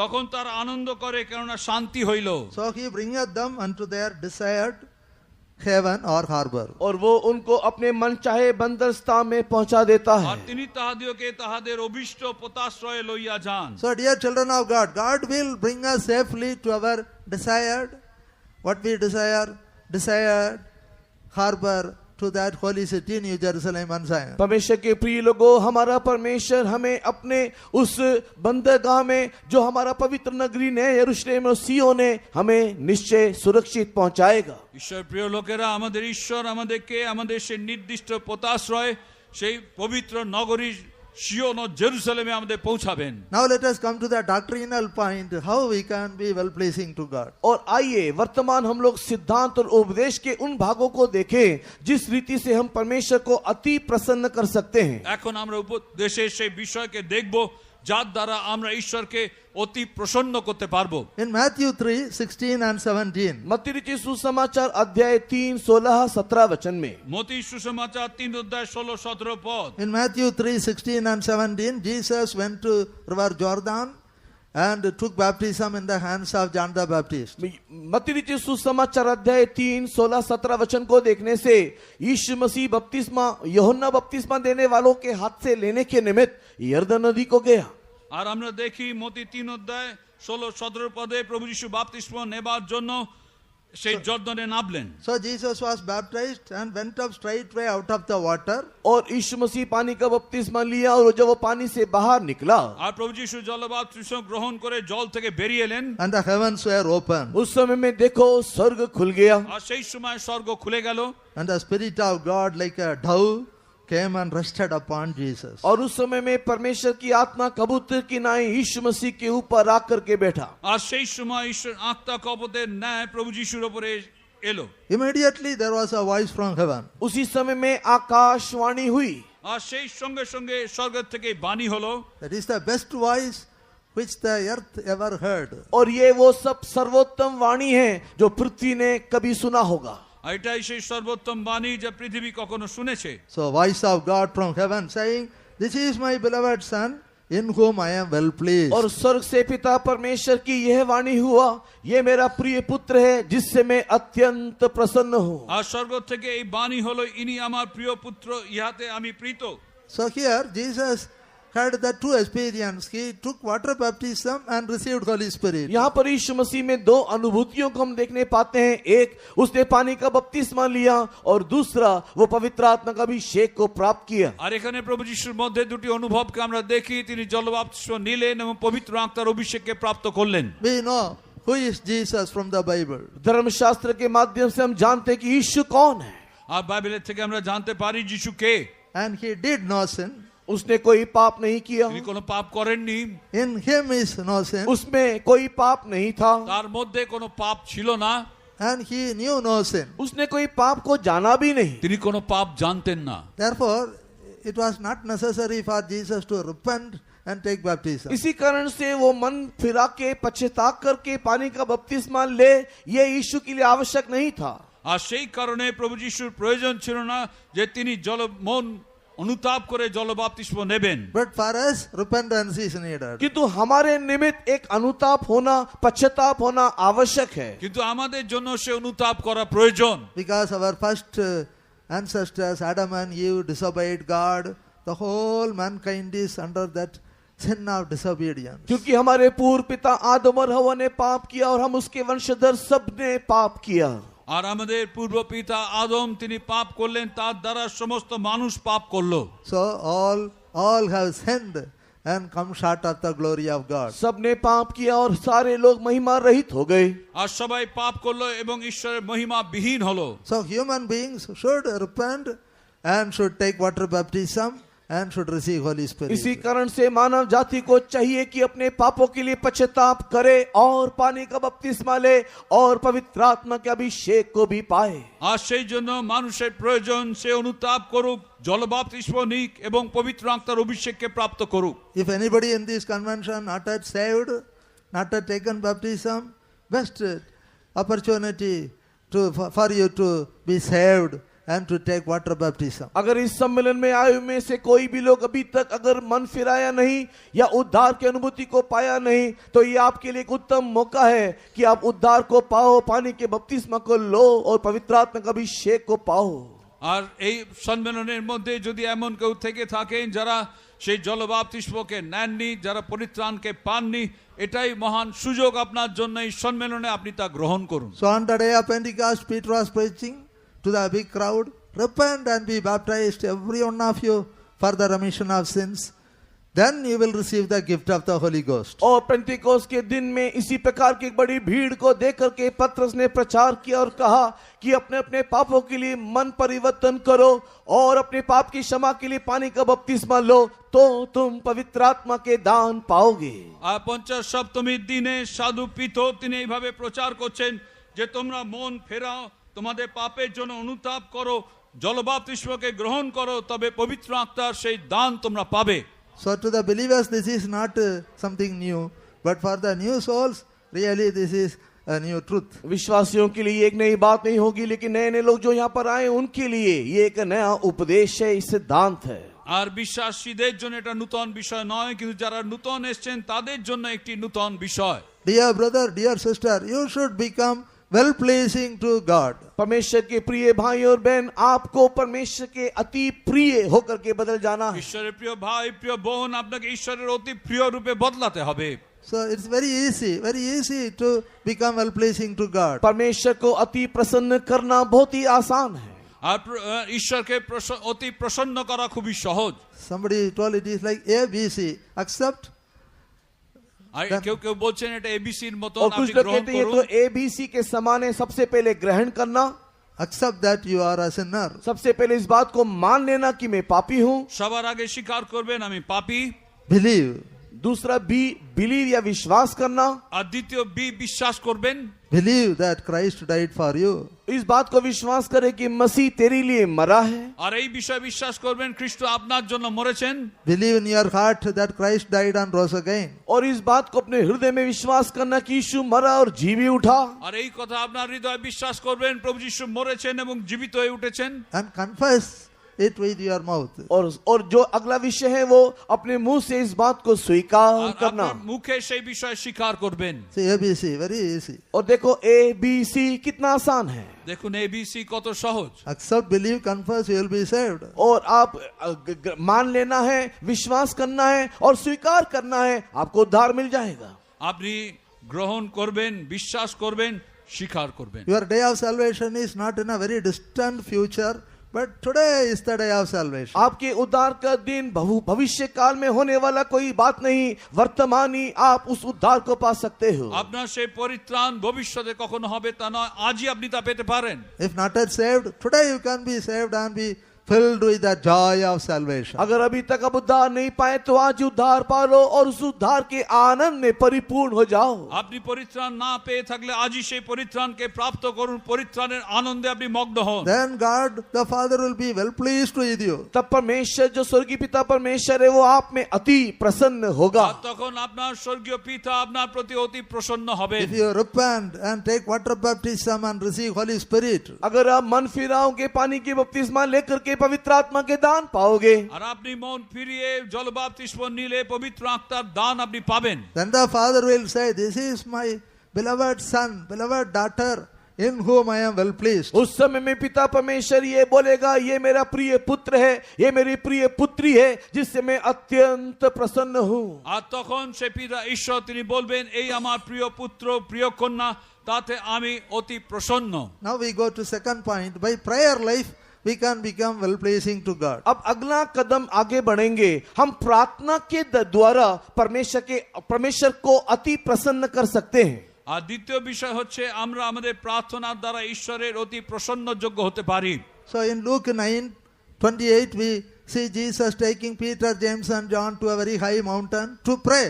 और लूका रचित सुसमाचार के 9 अध्याय में हम लोग यीशु मसीह पतरस याकूब यूहन्ना को लेकर के प्रार्थना करने के निमित्त एक ऊंचे पर्वत या पहाड़ पर उसे ले गया। আর লূক সুসমাচার 9 অধ্যায়ে আমরা দেখি প্রভু যীশু পিতর, যোহন ও যাকবকে সঙ্গে নিয়ে উচ্চ পর্বতে গেলেন। So while praying, his countenance was altered. और जब वो प्रार्थना कर रहा था, यीशु मसीह प्रार्थना करते करते उसका चेहरा पूरा बदल गया। আর যখন প্রভু যীশু সেই স্থানে প্রার্থনা করছিলেন, প্রার্থনা করার সময় তার মুখে সে বদলে গেল। His face was shining like a sun. और उसका चेहरा एक सूर्य की नाई चमकने लगा। তার মুখ সেই সূর্যের ন্যায় উজ্জ্বল হয়ে উঠল। His garment became white as snow. और उसका वस्त्र वो एक हिम के समान श्वेत हो गया। তার বস্ত্র সেই হিমের ন্যায় শুভ্র হলো। At that time there was a voice from heaven. और उस समय में आकाश से एक वाणी सुनाई दिया। আর সেই সময় স্বর্গ থেকে বাণী হলো। Voice from that bright cloud. और ऊंचे बादलों से एक आवाज सुनाई दिया। আর সেই বেগ থেকে একটি বাণী শোনা গেল, saying, "This is my beloved son, in whom I am well pleased." और वहां पर यह शब्द इस प्रकार निकला, ये मेरा प्रिय पुत्र है जिससे मैं अत्यंत प्रसन्न हूँ। আর সেই স্থান থেকে বাণী শোনা গেল, ইনি আমার প্রিয় পুত্র, তাতে আমি অত্যন্ত প্রসন্ন। And listen to him. Listen to him. और तुम लोग उसकी सुनो।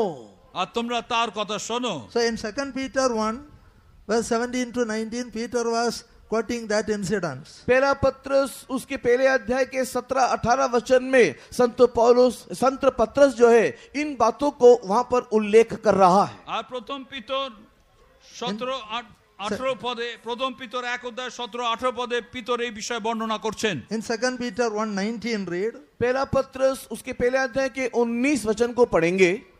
আর প্রথম পিতর 1:19 আমরা পড়ি, We have also a more sure word of prophecy. no, that Jesus received from God the Father honor and glory. The previous verse 18. 17. Read. For he received from God the Father honor and glory when there came such a voice to him from the excellent glory, "This is my beloved Son, in whom I am well pleased." Yes, there was a voice from heaven. और स्वर्ग से एक वाणी सुनाई दिया। স্বর্গ থেকে একটি বাণী শোনা গেল। After a few years, Peter was quoting that.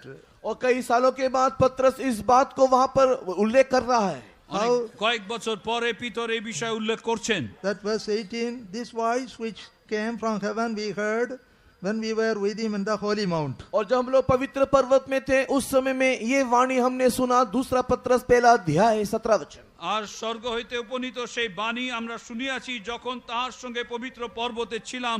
দ্বিতীয় পিতর 1 অধ্যায় 18 পদ। Verse 17, he received from God the Father honor and glory when there came such a voice to him from the excellent glory, "This is my beloved Son in whom I am well pleased." कि उसने परमेश्वर पिता से आदर और महिमा पाई जब उस प्रताप में महिमा में से यह वाणी आई थी कि ये मेरा प्रिय पुत्र है जिससे मैं प्रसन्न हूँ। আর 17 পদে আমরা দেখি ফলত তিনি পিতা ঈশ্বর হইতে সমাদর ও গৌরব পাইয়াছিলেন। সেই মহিমাযুক্ত প্রতাপ কর্তৃত্ব তাহার কাছে এই বাণী উপনীত হইয়াছিল, "ইনি আমার প্রিয় পুত্র, আমার প্রিয়তম, ইহাতে আমি প্রীত।" So this is about prayer life. और ये अनुभूति प्रार्थनामय जीवन से मिलता है। এটা আমরা প্রার্থনার জীবন থেকে পাই। After taking baptism, what we should do? बपतिस्मा लेने के बाद हमें क्या करना है? আর বাপ্তিস্ম নেবার পরে আমরা কি করব? In Acts 2:42 it is mentioned. प्रेरितों के काम दूसरे अध्याय के 42 वचन में लिखा है। আর প্রেরিত 2 অধ্যায় 42 পদে লেখা আছে, That's on the day of Pentecost, about 3,000 people gladly received the word and were baptized. और पेंतिकोस्त के उस दिन में तकरीबन 3,000 लोग खुशी के साथ यीशु मसीह को ग्रहण करते हुए पानी की बपतिस्मा को लिया। আর পঞ্চসপ্তমী সেই দিনে 3,000 লোক প্রভু যিশুকে গ্রহণ করে তারা জলবাপ্তিস্ম নিল। Then they continued steadfastly in the apostles' doctrine, in the fellowship of the apostles, in breaking of bread and in prayers. और बपतिस्मा लेने के बाद वे प्रेरितों की शिक्षा पाने में, संगति रखने में, रोटी तोड़ने में और प्रार्थना करने में लवलीन रहे। আর তারা সেই বাপ্তিস্ম নেবার পরে তারা প্রেরিতদের শিক্ষায় ও সহভাগিতায়, রুটি ভাঙায় ও প্রার্থনায় নিবিষ্ট থাকিল। So dear children of God, prayer life is very important. परमेश्वर के प्रिय लोगों, प्रार्थना में जीवन बहुत ही मुख्य, बहुत ही अहम है। ঈশ্বরের প্রিয় লোকেরা প্রার্থনার জীবন খুবই মুখ্য বিষয়। And one family, wife very good believer, husband only half believer. और एक परिवार में ऐसा है कि जो पत्नी है वो बहुत ही अच्छी विश्वासी है और जो पति जो था वो आधा विश्वासी था। একটি পরিবারের সেই স্ত্রী খুব ভালো বিশ্বাসী ছিলেন কিন্তু তার স্বামী অর্ধবিশ্বাসী ছিলেন। So his wife good believer, always praying. और उसकी पत्नी अच्छी विश्वासी होने के कारण सर्वदा प्रार्थना करती रहती थी। তার স্ত্রী ভালো বিশ্বাসী হওয়ার জন্য সর্বদা প্রার্থনা করতেন। So the husband asked her, "Why are you always praying? उसके पति पत्नी से पूछता है, क्यों तू हमेशा प्रार्थना ही करती रहती है? আর তার স্বামী তার স্ত্রীকে জিজ্ঞাসা করতো, কেন তুমি সর্বদা প্রার্থনা করো? Is it not enough when we pray, when we go to the faith home? जब हम लोग विश्वास भवन में जाते हैं, वहाँ प्रार्थना करते हैं, क्या ये हमारे लिए काफी नहीं है? আমরা বিশ্বাস গৃহে যাই, প্রার্থনা করি, তাই কি যথেষ্ট নয়? Why are you always praying?" क्यों हमेशा तू प्रार्थना करती रहती है? কেন সর্বদা তুমি প্রার্থনা করছো? And she had a very good revelation. उस समय में जब ये सुना तो उसको एक अच्छा प्रकाशन आया। আর সে যখন এই কথা শুনলো তার মধ্যে একটি ভালো প্রকাশ এলো। It is like a fish drinking water. और ये एक ऐसा है मानो कोई मछली पानी पी रहा हो। আর কোন মাছ সে জল পান করছে এইরকম। In a fish tub, fish is always drinking water. अगर आप एक पानी के टंकी में मछली को देखोगे तो देखोगे कि वो पानी, मछली जो है हमेशा पानी पीती ही रहती है। আর জলের ট্যাঙ্কের মধ্যে যদি কোনো মাছকে দেখেন দেখবেন সে জল পান করেই যাচ্ছে। It's like breathing. और ये ऐसा है मानो वो उससे श्वास ले रही हो। আর তা এমন সে শ্বাস নিচ্ছে। We know no, water H2O, 2 parts are hydrogen, 1 part of oxygen. H2O. और हम जानते हैं कि पानी जो है वो H2O है जो कि हाइड्रोजन और ऑक्सीजन से बनता है। আর আমরা জানি জল H2O, তার মধ্যে হাইড্রোজেন এবং অক্সিজেন আছে। So when drinking, it is taking the oxygen and through the grills it will send out the water outside. It will take the oxygen in the water. और ये मछली जो है उस पानी को पीते हुए उस पानी से वो ऑक्सीजन को लेती है और अपने गिल्स के द्वारा वो हाइड्रोजन को अपने शरीर से बाहर निकाल देती है। আর এই মাছ যখন জল খায় সেই জলের থেকে সে অক্সিজেনকে গ্রহণ করে এবং হাইড্রোজেনটা সে বার করে দেয়। This blessed experience came to that New Testament Saul when he got saved. और ये जो धन्य अनुभूति नए नियम के साउल के जीवन में तब आया जब उसने उद्धार को पाया। আর এই অনুভূতি শাউলের জীবনে তখন এলো যখন তিনি পরিত্রাণকে পেলেন। In Acts 9:11 it is written about him, behold he prayeth. और Now he is praying. और प्रेरितों के काम के 9 अध्याय के 11 वचन में हम लोग देखने पाते हैं कि वो प्रार्थना कर रहा है। আর প্রেরিত 9 অধ্যায় 11 পদে আমরা দেখি যে এখন তিনি প্রার্থনা করছেন। So from the day of salvation he became a praying man. और साउल जो पाउल बना उद्धार पाने के दिन से वो एक प्रार्थना करने वाला व्यक्ति होकर के बदल गया। আর তার পরিত্রাণের দিন থেকে তিনি প্রার্থনাকারী ব্যক্তি রূপে বদলে গেলেন। So all the saved children of God, you should have prayer life. हर एक उद्धार प्राप्त किए हुए परमेश्वर के बच्चों के जीवन में प्रार्थनामय जीवन होना चाहिए। প্রত্যেক পরিত্রাণ প্রাপ্ত ঈশ্বরের সন্তানের জীবনে প্রার্থনার জীবন থাকতে হবে। Prayer is like fish drinking water always. प्रार्थना करना मानो जैसे मछली हमेशा पानी पी रही हो। আর প্রার্থনা করা এমন যে মাছ সব সময় সেই জলকে পান করছে।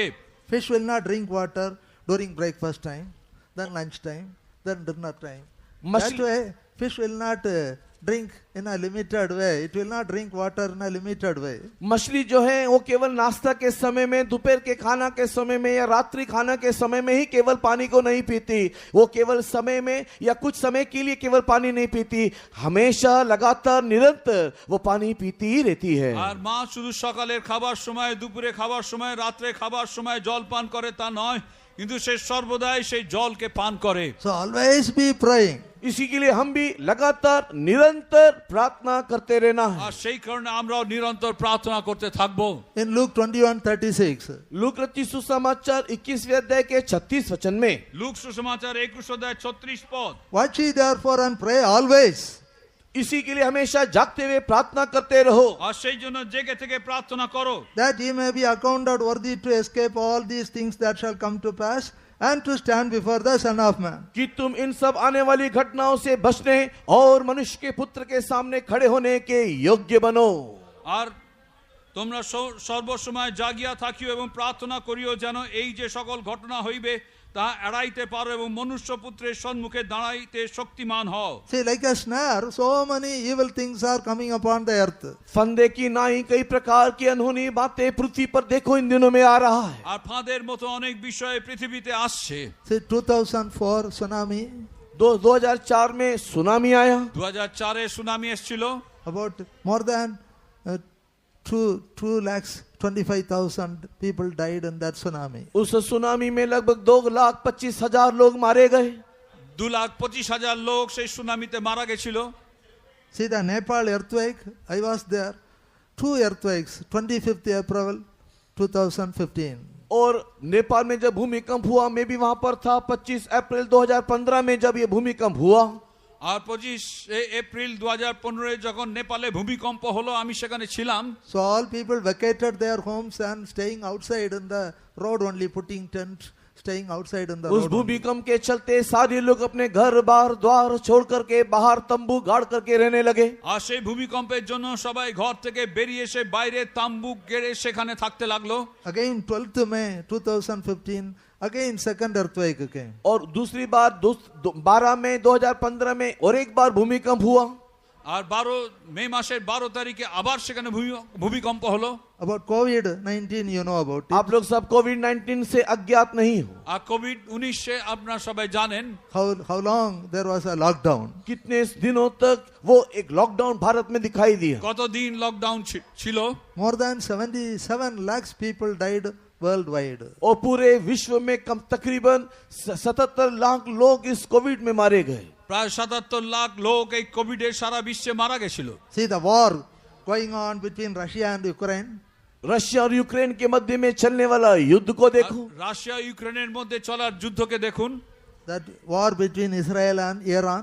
और इजराइल और ईरान के बीच में होने वाले युद्ध को देखो। ইসরায়েল ও ইরানের মধ্যে যুদ্ধকে দেখুন।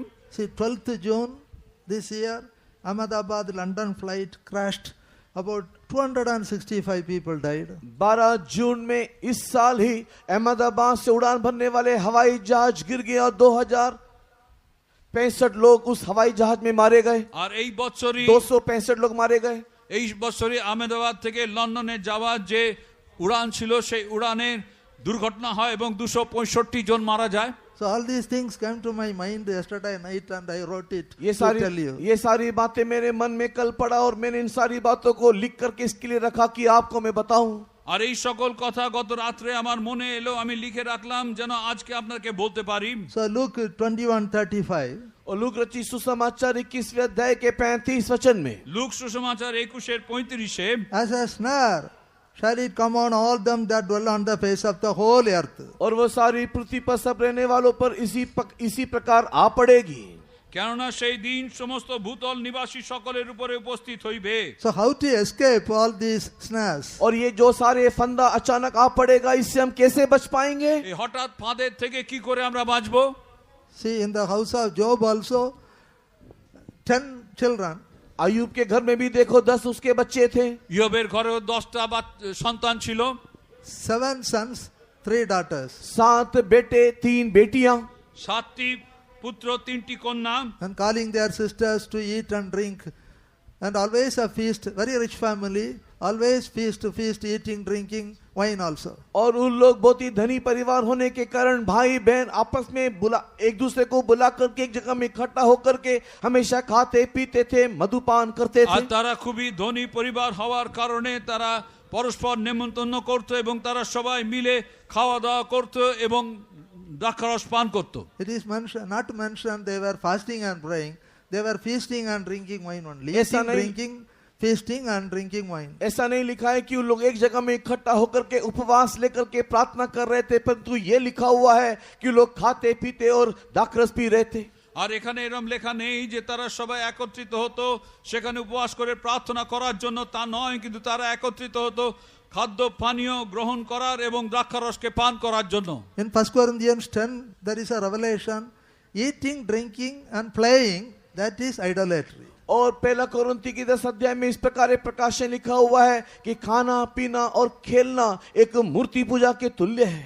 আর প্রথম করিন্থীয় 10 অধ্যায় এইভাবে লেখা আছে, খাদ্য পানীয়কে গ্রহণ করা এবং খেলাধুলো করা এগুলো সেই মূর্তি পূজার সমান। Read 10:7 in English. पहला कोरिन्थी 10 अध्याय के 7 वचन। প্রথম করিন্থীয় 10 অধ্যায় 7 পদ। Neither be idolaters, as were some of them, as it is written, the people sat down to eat and drink and rose up to play. See, the people were eating, drinking and rose up to play. That is apostles' revelation. That is idolatry. और यहाँ पर वे लोग खाने पीने बैठे, खेलने कूदने उठे, और यहाँ पर संत पौलुस का प्रकाशन इस विषय में यह है कि ये मूर्त के पूजने के समान है। আর এখানে সাধু পৌলের এই প্রকাশ যে লোকেরা সেখানে ভোজন পান করত এবং পরে ক্রীড়া করতে উঠলো, এইগুলো সবই সেই প্রতিমা পূজার স্বরূপ। So verse 31 he is saying, 1 Corinthians 10:31, whether therefore ye eat or drink or whatsoever you do, do all to the glory of God. इसी कारण से पहला कोरिन्थी 10 अध्याय के 31 वचन में संत पौलुस ये लिखता है, सो तुम चाहे खाओ, चाहे पियो, चाहे जो भी कुछ करो, सब कुछ परमेश्वर की महिमा के लिए किया करो। আর প্রথম করিন্থীয় 10:31 লেখা আছে, অতএব তোমরা ভোজন কি পান কি যা কিছু করো সকল ঈশ্বরের গৌরবার্থে করো। Then God will protect you. तब परमेश्वर आपकी रक्षा करेगा। ঈশ্বর আপনাকে রক্ষা করবেন। See, in Job's house, while eating, drinking and drinking wine, heavy wind like a storm, it came upon the house collapsed, all the 10 children died. और देखो अयूब के उस परिवार में देखिए, जब ये 10 के 10 बच्चे लोग एक ही इमारत में बैठ करके खा रहे थे, पी रहे थे, मधुपान कर रहे थे, उस समय में एक प्रचंड आंधी आया, दीवार गिर गया, एक ही दिन में ये 10 के 10 बच्चे मर गए। আর দেখুন যখন ইয়োবের সকল কন্যাগণ এবং পুত্ররা তারা একটি ঘরে বসে ভোজন ও দ্রাক্ষারস পান করছিল, সেই সময় ঝড় এলো এবং সেই ঘর তাদের উপরে পড়লো এবং তারা সবাই মারা গেল। That's why we are emphasizing about family prayer. In every home, if father, mother, children, believers, all should have a family prayer. Daily have a family prayer. It will be a fence of protection to you. इसी कारण से हम आपको बार बार कहते हैं कि अपने घर में पारिवारिक प्रार्थना होना चाहिए, जहां पर पिता माता बच्चे सब मिलकर के, अगर मिलकर के दिनों रात पारिवारिक प्रार्थना करेंगे तो वो प्रार्थना आपके जीवन के लिए, आपके घर के लिए वो एक बड़ा स्वरूप होकर के दिखाई देगा। আর সেই জন্য আমরা এই বিষয়ে সব সময় জোর দিই যে প্রত্যেকে তাদের পরিবারে, তাদের সন্তানদের সঙ্গে, সবার সঙ্গে মিলে তারা একসঙ্গে পারিবারিক প্রার্থনা করবেন এবং এই পারিবারিক প্রার্থনা তাদের জীবনের জন্য একটি বেড়া স্বরূপ হবে। So Luke 21:36, watch ye therefore and pray always, that ye may be accounted worthy to escape all these things that shall come to pass, and to stand before the Son of Man. लोक रचित सुसमाचार अध्याय 21 वचन 36, इसलिए जागते रहो और हर समय प्रार्थना करते रहो कि तुम इन सब आने वाली घटनाओं से बचने और मनुष्य के पुत्र के सामने खड़े होने के योग्य बनो। লুক সুসমাচার 21 অধ্যায় 36 পদে আমরা দেখি, কিন্তু তোমরা সর্ব বিষয়ে জাগিয়া থাকিও এবং প্রার্থনা করিও যেন এই সকল ঘটনা হইবে তা এড়াইতে এবং মনুষ্যপুত্রের সম্মুখে দাঁড়াইতে শক্তিমান হও। So prayer life will make you well pleasing to God. प्रार्थना जीवन परमेश्वर के सम्मुख में अति प्रसन्न करने का एक कारण बन जाता আর है। আপনার প্রার্থনা জীবন ঈশ্বরের সম্মুখে আপনাকে অতি প্রসন্নযোগ্য হতে সাহায্য করে। Like a fish drinking water, always pray, pray always, because the end of all things is at hand. क्योंकि सारी बातों का अंत होने जा रहा है, इसके लिए मछली जैसे लगातार निरंतर पानी पीती रहती है, वैसे ही सर्वदा हम प्रार्थना करते रहे। আর সকল বিষয় শেষ হবে, সেই জন্য মাছ যেভাবে জল পান করতেই থাকে সেইভাবে আমরাও প্রার্থনা করতেই থাকবো। So you will be able to escape all these things that are coming upon the earth like a snare, and you will be found accounted worthy to stand before the Son of Man when Jesus comes. इसी कारण से कि फंदे की नहीं अचानक इस पृथ्वी पर अनेक प्रकार की विपत्ति आने जा रहा है, उन सारे विपत्ति से बचने के निमित्त और मनुष्य पुत्र के सामने खड़े होने के योग्य बनने के निमित्त जागते हुए प्रार्थना करो। কিন্তু ফাঁদের মতন এই সমস্ত বিভিন্ন বিপদ আপদগুলো এই পৃথিবীতে ঘটতে থাকবে এবং তার থেকে বাঁচার জন্য এবং খ্রিস্টের সামনে যেন আপনি দাঁড়াতে পারেন সেই জন্য সর্বদা প্রার্থনায় নিবিষ্ট থাকুন। Thirdly, Colossians 3:20, children, obey your parents in all things, that is well pleasing unto the Lord. और कोलोसी की किताब 3 अध्याय के 20 वचन में 3रा विषय, हे बालकों सब बातों में अपने अपने माता पिता की आज्ञा का पालन करो, क्योंकि प्रभु इससे अति प्रसन्न होता है। আর কলোসীয় 3 অধ্যায় 20 পদে আমরা দেখি যে তোমরা সন্তানেরা তোমরা সকল বিষয় পিতা মাতার বাধ্য হও। Children should obey your parents in all. Colossians, make a note of it. Colossians 3:20. कोलोसी की पत्री अध्याय 3 वचन 20 को अच्छे से बच्चे लोग लिख कर रख लें। আর কলোসীয় 3 অধ্যায় 20 পদ সকল বাচ্চারা তোমরা লিখে রাখো। Children, obey your parents in all things. सब बातों में अपने अपने माता पिता की आज्ञा का पालन करो। সন্তানেরা তোমরা সর্ব বিষয়ে পিতা মাতার আজ্ঞাবহ হও। For this is well pleasing unto the Lord. क्योंकि प्रभु इससे अति प्रसन्न होता है। কেন তাহাই প্রভুতে তুষ্টিজনক। Then God will give you long life also. तब परमेश्वर आपको दीर्घायु देगा। তখন ঈশ্বর আপনাকে দীর্ঘ আয়ু দেবেন। In Ephesians 6:1-3, एफिसी children, obey your parents in the Lord, for this is right. एफिसी की पत्री 6 अध्याय 1 से 3 तक के वचनों को पढ़ने के समय में, हे बालकों प्रभु में अपने माता पिता की आज्ञाकारी बनो, क्योंकि यह उचित है। আর ইফিসীয় 6 অধ্যায় 1 থেকে 3 আমরা পড়ি, সন্তানেরা প্রভুতে পিতা মাতার আজ্ঞাবহ হও, কেননা তাহা ন্যায্য। তোমরা পিতা ও তোমার মাতাকে সমাদর করিও, এ তো প্রতিজ্ঞাযুক্ত প্রথম প্রতিজ্ঞা, যেন তোমাদের মঙ্গল হয় এবং দেশে দীর্ঘায়ু হয়। Honor thy father and mother, which is the first commandment with promise. अपनी माता और अपने पिता का आदर कर, यही पहली आज्ञा है। তোমার পিতা মাতার সমাদর করো, এটাই প্রথম আজ্ঞা।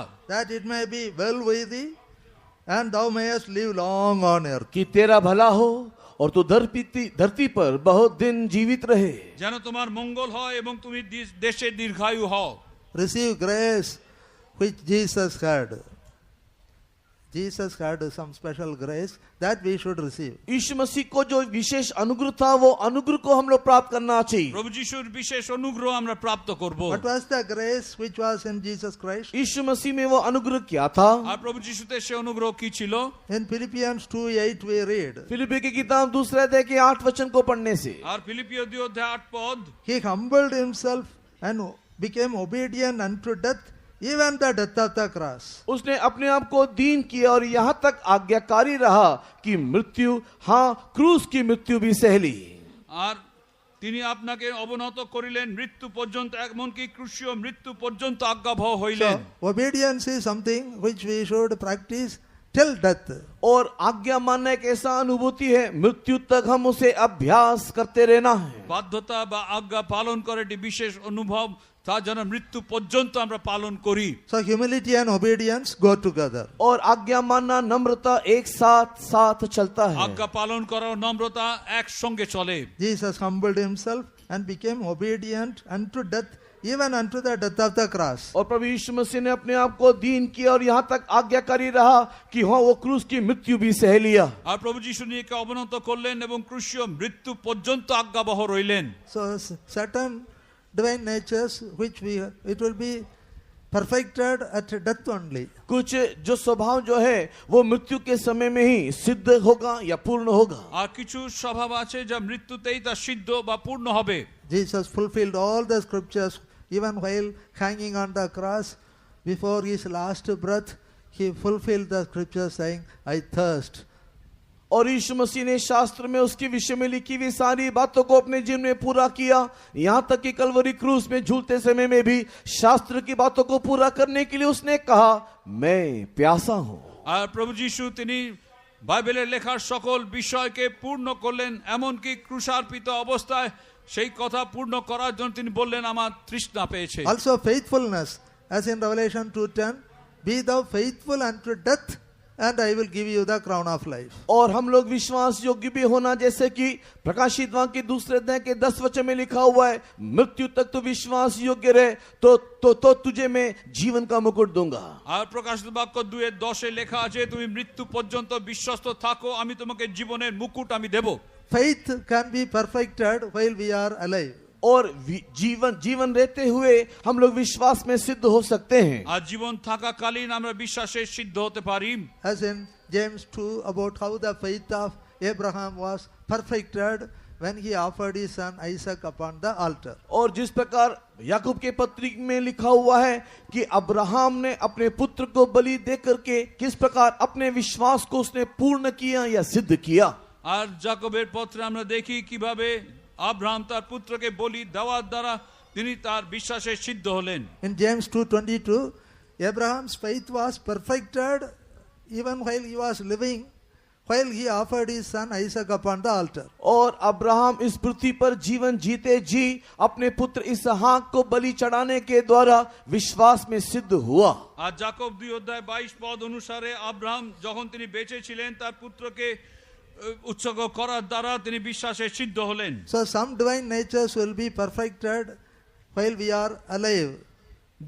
जीवन रहते रहते कुछ ईश्वरीय स्वभाव में हम सिद्धता पा सकते हैं। আমরা বেঁচে থাকাকালীন কিছু ঈশ্বরীয় স্বভাবে আমরা সিদ্ধ হতে পারি। But this obedience and faithfulness, at death only it will be perfected. किंतु आज्ञा मानना और जो दीनता का जो स्वभाव जो है, विश्वास योग्यता का जो स्वभाव जो है, वो मृत्यु के समय में ही हमारे जीवन में सिद्ध होगा या पूर्ण होगा। আর আমাদের জীবনে মৃত্যুতেই আমাদের আজ্ঞাবহতা এবং বিশ্বাস সিদ্ধ হবে। As in Philippians 2:8, the obedience of Christ was perfected when he humbled himself and obeyed even unto the death of the cross. और यीशु मसीह के जीवन के संबंध में देखने के समय में फिलिपी की किताब 2 अध्याय के 8 वचन को पढ़ करके देखने से कलवरी क्रूस में यीशु मसीह मरने के समय में ही उसकी आज्ञा मानना, उसकी विश्वास योग्यता पूर्ण होते हुए हम लोग देखने पाते हैं। আর ফিলিপিয় 2:8 পদে আমরা দেখি যে প্রভু যিশু সেই ক্রুশীয় মৃত্যুতে তার সেই আজ্ঞা পালন করা এবং বিশ্বস্ততা সিদ্ধ হলো। Also Revelation 2:10, faithfulness will be completed, perfected when we are faithful unto death. और विश्वास योग्यता हमारे जीवन में तभी पूर्ण होगा जब हम लोग मृत्यु तक विश्वास योग्य रहेंगे। इस बात को प्रकाशित वाक्य 2 अध्याय 10 वचन में लिखा है। আর প্রকাশিত বাক্য 2:10 পদ অনুসারে মৃত্যু পর্যন্ত বিশ্বস্ত থাকতে হবে। So children, obey your parents in all things, that is well pleasing unto God. हे बालकों, सारी बातों में अपने माता पिता के आज्ञाकारी रहो, क्योंकि इससे परमेश्वर अति प्रसन्न होता है। বালকেরা তোমরা সকল বিষয়ে পিতা মাতার আজ্ঞাবহ হও। Now fourth point, चौथा विषय, চতুর্থ বিষয় in Hebrews 13:15, इब्रानी की पत्री 13 अध्याय 15 वचन। ইব্রিয় 13 অধ্যায় 15 পদ। by him therefore let us offer the sacrifice of praise to God continually, that is the fruit of our lips, giving thanks to his name, but to do good and to communicate, forget not, with such sacrifices God is well pleased. इसलिए हम उसके द्वारा स्तुति रूपी बलिदान अर्थात उन होठों का फल जो उसके नाम का अंगीकार करते हैं परमेश्वर के लिए सर्वदा चढ़ाया करे। অতএব আইস আমরা তাহারই দ্বারা ঈশ্বরের উদ্দেশ্যে নিয়ত স্তব বলি, অর্থাৎ তাহার নাম স্বীকার করি, অষ্টাধরের ফল উৎসর্গ করি, আর উপকার ও সহভাগিতার কার্য ভুলিও না, কারণ এই প্রকার যজ্ঞে ঈশ্বর প্রীত হন। So our meditation is how to be well pleasing to God. इन दिनों अभी वर्तमान हम जो ध्यान कर रहे हैं वो ये किस रीति से हम परमेश्वर को अति प्रसन्न कर सकते हैं। আমাদের বিষয় হচ্ছে কিভাবে ঈশ্বরকে আমরা প্রসন্ন বা অতি প্রসন্ন করতে পারি। So here in Hebrews 13:15 we should continually praise God with a thankful heart. और यहाँ पर इब्रानी की पत्री 13 अध्याय के 15 वचन में शुक्रगुजारी हृदय के साथ लगातार निरंतर परमेश्वर को स्तुति रूपी बलिदान चढ़ाते रहना আর है। ইব্রিয় 13 অধ্যায় 15 পদ অনুসারে নিরন্তর আমাদের ঈশ্বরের উদ্দেশ্যে এই স্তব বলি উৎসর্গ করতে হবে। Let us offer the sacrifice of praise to God continually, never stop it. हम लोग बिना रुके लगातार स्तुति रूपी बलिदान चढ़ाते रहना है। আমরা নিরন্তর সেই স্তবের বলি উৎসর্গ করব। Daily praise God. हमेशा हर दिन स्तुति करो। প্রতিদিন সব সময় ঈশ্বরের ধন্যবাদ করুন। That's why in the faithum, morning 4 o'clock praising and night praising. Daily praising God. हर एक दिन इसीलिए विश्वास भवन में सुबह और शाम स्तुति देखने पाओगे। আর সেই জন্য প্রতিদিন বিশ্বাস গৃহতে সকাল সন্ধ্যায় সেই স্তুতি আপনারা দেখবেন। That is the will of God also. और यही परमेश्वर की इच्छा भी है। তাই ঈশ্বরের ইচ্ছা। In 1 Thessalonians it is written, praising God, that is the will of God. और पहला थिस्सलुनी की किताब में हम लोग देखने पाते हैं कि हमेशा हर बात में परमेश्वर की स्तुति करो, क्योंकि यही परमेश्वर की मनसा है। আর ত্রিশুকীয় পত্রে আমরা দেখি যে সর্বদা ঈশ্বরের ধন্যবাদ করো, তা ঈশ্বরের তাই ইচ্ছা। In 1 Thessalonians 5:18, everything give thanks, for this is the will of God in Christ Jesus concerning you. पहला थिस्सलुनी 5वां अध्याय 18 वचन, हर बात में धन्यवाद करो क्योंकि तुम्हारे लिए मसीह यीशु में परमेश्वर की यही इच्छा है। আর প্রথম ত্রিশুকীয় 5 অধ্যায় 18 পদে আমরা দেখি সর্ববিষয়ে ধন্যবাদ করো, কারণ খ্রিস্ট যিশুতে ইহাই তোমাদের উদ্দেশ্যে ঈশ্বরের ইচ্ছা। Daily praising God for the answered prayers and for not answered prayers also. इसी कारण से हमेशा हर दिन हर एक वो जो प्रार्थना का उत्तर प्रभु ने दिया है और जिन बातों का उत्तर नहीं भी दिया है, सारी बातों के लिए हमेशा धन्यवाद करते रहे। আর সেই জন্য প্রতিদিন সর্বসময় ঈশ্বর যে সকল প্রার্থনার উত্তর দিয়েছেন তার জন্য, আর যার উত্তর এখনো পাননি তার জন্য ঈশ্বরের স্তব করতে হবে। Then in verse 16, in Hebrews 13:16, to do good and to share, forget not, for with such sacrifices God is well pleased. इब्रानी की पत्री 13 अध्याय 16 वचन, पर भलाई करना और उदारता ना भूलो क्योंकि परमेश्वर ऐसे बलिदान से प्रसन्न होता है। ইব্রিয় 13:16 আমরা দেখি, আর উপকার ও সহভাগিতার কার্য ভুলিও না, কারণ এই প্রকার যজ্ঞে ঈশ্বর প্রীত হন। Praising God is offering the fruit of our lips. और स्तुति करना हमारे होठों के बलिदान को चढ़ाना है। ঈশ্বরের প্রশংসা করা আমাদের ওষ্ঠাধরের বলি উৎসর্গ করা। That is also a sacrifice of praise to God. और ये भी एक स्तुति का बलिदान है जो हम परमेश्वर को चढ़ाते हैं। তাও একটি বলি যা আমরা স্তুতির বলি উৎসর্গ করি। But in verse 16, another sacrifice. और 16 वचन में और एक बलिदान के संबंधित लिखा है। আর 16 পদে আরেকটি বলিদান সম্বন্ধে লেখা আছে, Doing good to others and sharing our blessings with others. दूसरों के लिए भलाई करना और जो आशीष हमने पाया है उदारता से दूसरों के साथ बांटना। আর অন্যদের উপকার করা এবং যে আশীর্বাদ আমরা পেয়েছি তা অন্যদের সঙ্গে ভাগ করে নেওয়া। We should not be selfish people. हम लोग स्वार्थी व्यक्ति ना हो। আমরা স্বার্থপর ব্যক্তি যেন না হই। We should not be accumulating all the wealth for us. हम लोग अपने लिए सारे संपत्ति को संग्रह करके जमा करके ना रखें। আমরা নিজেদের জন্যই সকল বিষয় একত্র করে যেন না রাখি। Jesus said, store up your treasures in heaven. यीशु मसीह ने कहा स्वर्ग में तुम अपने भंडार को भरो। আর প্রভু যিশু বলছেন স্বর্গে তোমরা সেই ধন সঞ্চয় করো।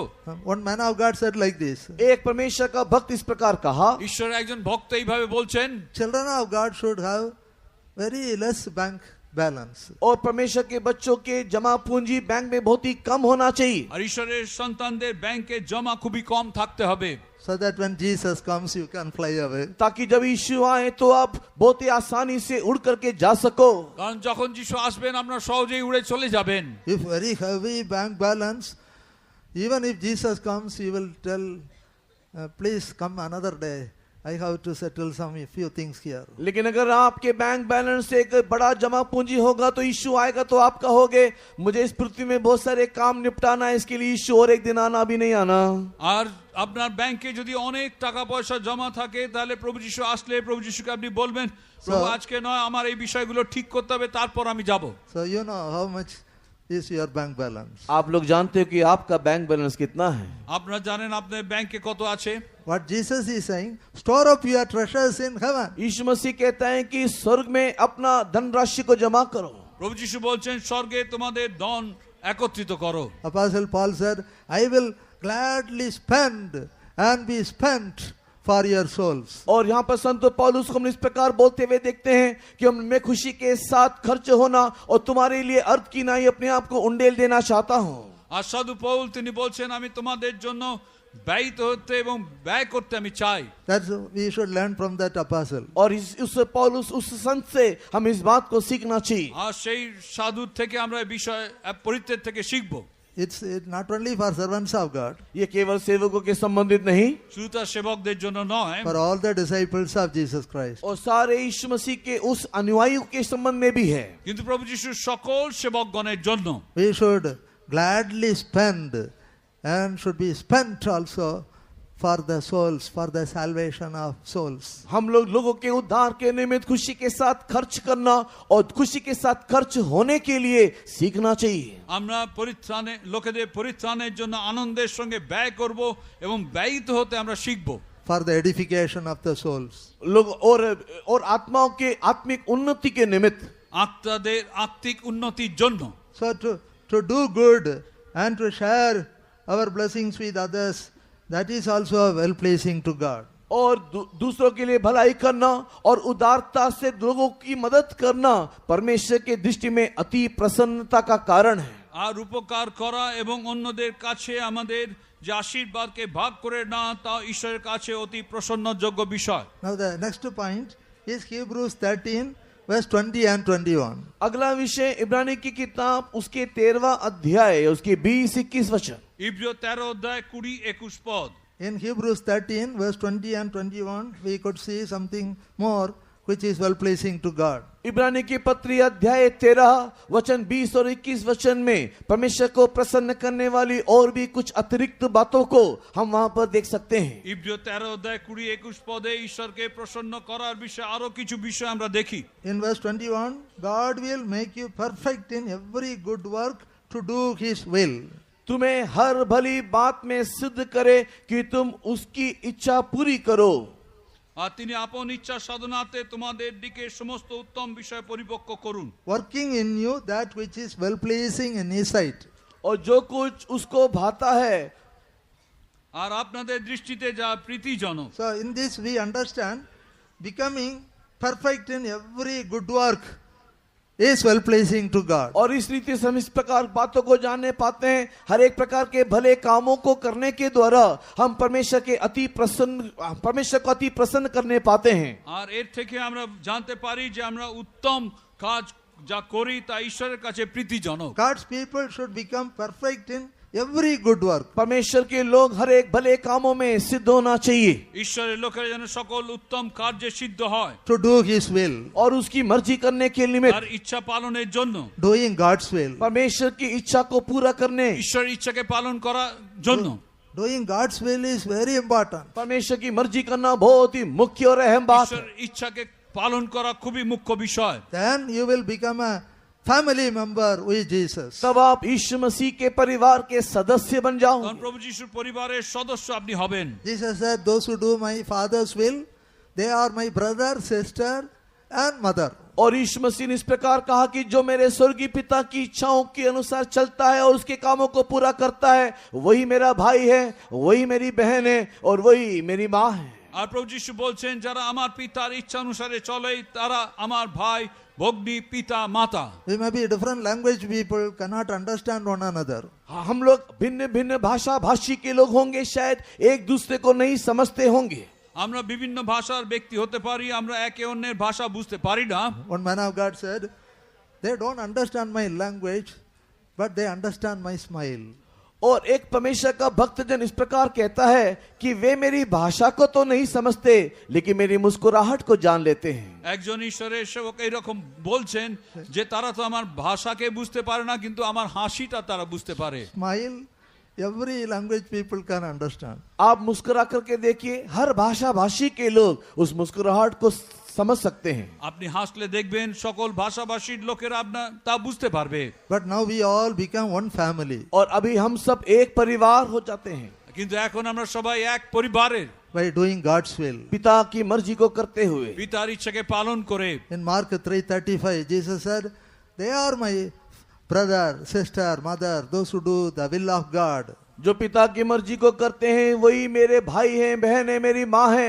मार्कुस सुसमाचार 3 अध्याय के 35 वचन में लिखा है। মার্ক সুসমাচার 3 অধ্যায় 35 পদে লেখা আছে, যে কেউ ঈশ্বরের ইচ্ছা পালন করে সেই আমার ভ্রাতা, ভগ্নী ও মাতা। So dear children of God, we should be very careful to do God's will. परमेश्वर के प्रिय लोगों, पिता की मर्जी करने के लिए हम बहुत ही सावधानी बरतना चाहिए। ঈশ্বরের প্রিয় লোকেরা পিতার ইচ্ছা পালন করার জন্য আমরা খুবই সাবধান থাকবো। In Matthew 7:21, Jesus said, those who call me Lord, Lord, will not enter into the kingdom of heaven. मत्ती रचित सुसमाचार अध्याय 7 वचन 21 में प्रभु यीशु मसीह ने इस प्रकार कहा कि मुझे प्रभु प्रभु करके पुकारने वाले हर कोई परमेश्वर के राज में प्रवेश ना करेगा। আর মত্তি সুসমাচার 7 অধ্যায় 21 পদে প্রভু যিশু বলছেন, যারা আমাকে প্রভু প্রভু বলে ডাকে তারা সবাই ঈশ্বরের রাজ্যে প্রবেশ করবে না। In Matthew 7:21 onward, Jesus said, those who prophesy, they will not enter into the kingdom of heaven. मत्ती रचित सुसमाचार अध्याय 7 वचन 21 के नीचे अगर आप देखोगे तो वहां पर यीशु मसीह ने कहा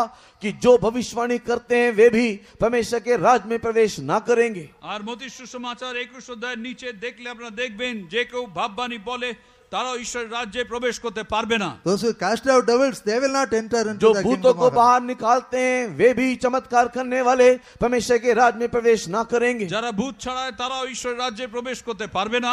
Those who do mighty wonders, signs and wonders, they will not enter into the kingdom जो of लोग heaven. बड़े बड़े चमत्कार के कामों को करते हैं वे भी परमेश्वर के राज में प्रवेश ना करेंगे। যারা পরাক্রমের কার্য করবে তারা ঈশ্বরের রাজ্যে প্রবেশ করতে পারবে না। But those who do the will of my Father who is in heaven, they will enter into the kingdom किंतु of heaven. वही जो मेरे स्वर्गीय पिता की इच्छाओं को पूरा करता है परमेश्वर के राज्य में प्रवेश करेगा। কিন্তু যারা সে আমার স্বর্গীয় পিতার ইচ্ছাকে পালন করে তারাই স্বর্গীয় রাজ্যে প্রবেশ করবে। So dear children of God, in this convention, let us give our mind, head to God.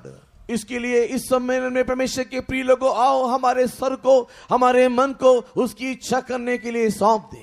আর সেই জন্য আসুন এই সম্মেলনে আমাদের মন, আমাদের হৃদয়কে তার ইচ্ছা পালনের জন্য সমর্পণ করি। We are saying, I have given my heart to Jesus. हम लोग कहते हैं कि मैंने मेरा दिल यीशु को दे दिया है। আমরা বলি আমাদের হৃদয় যিশুকে দিয়েছি।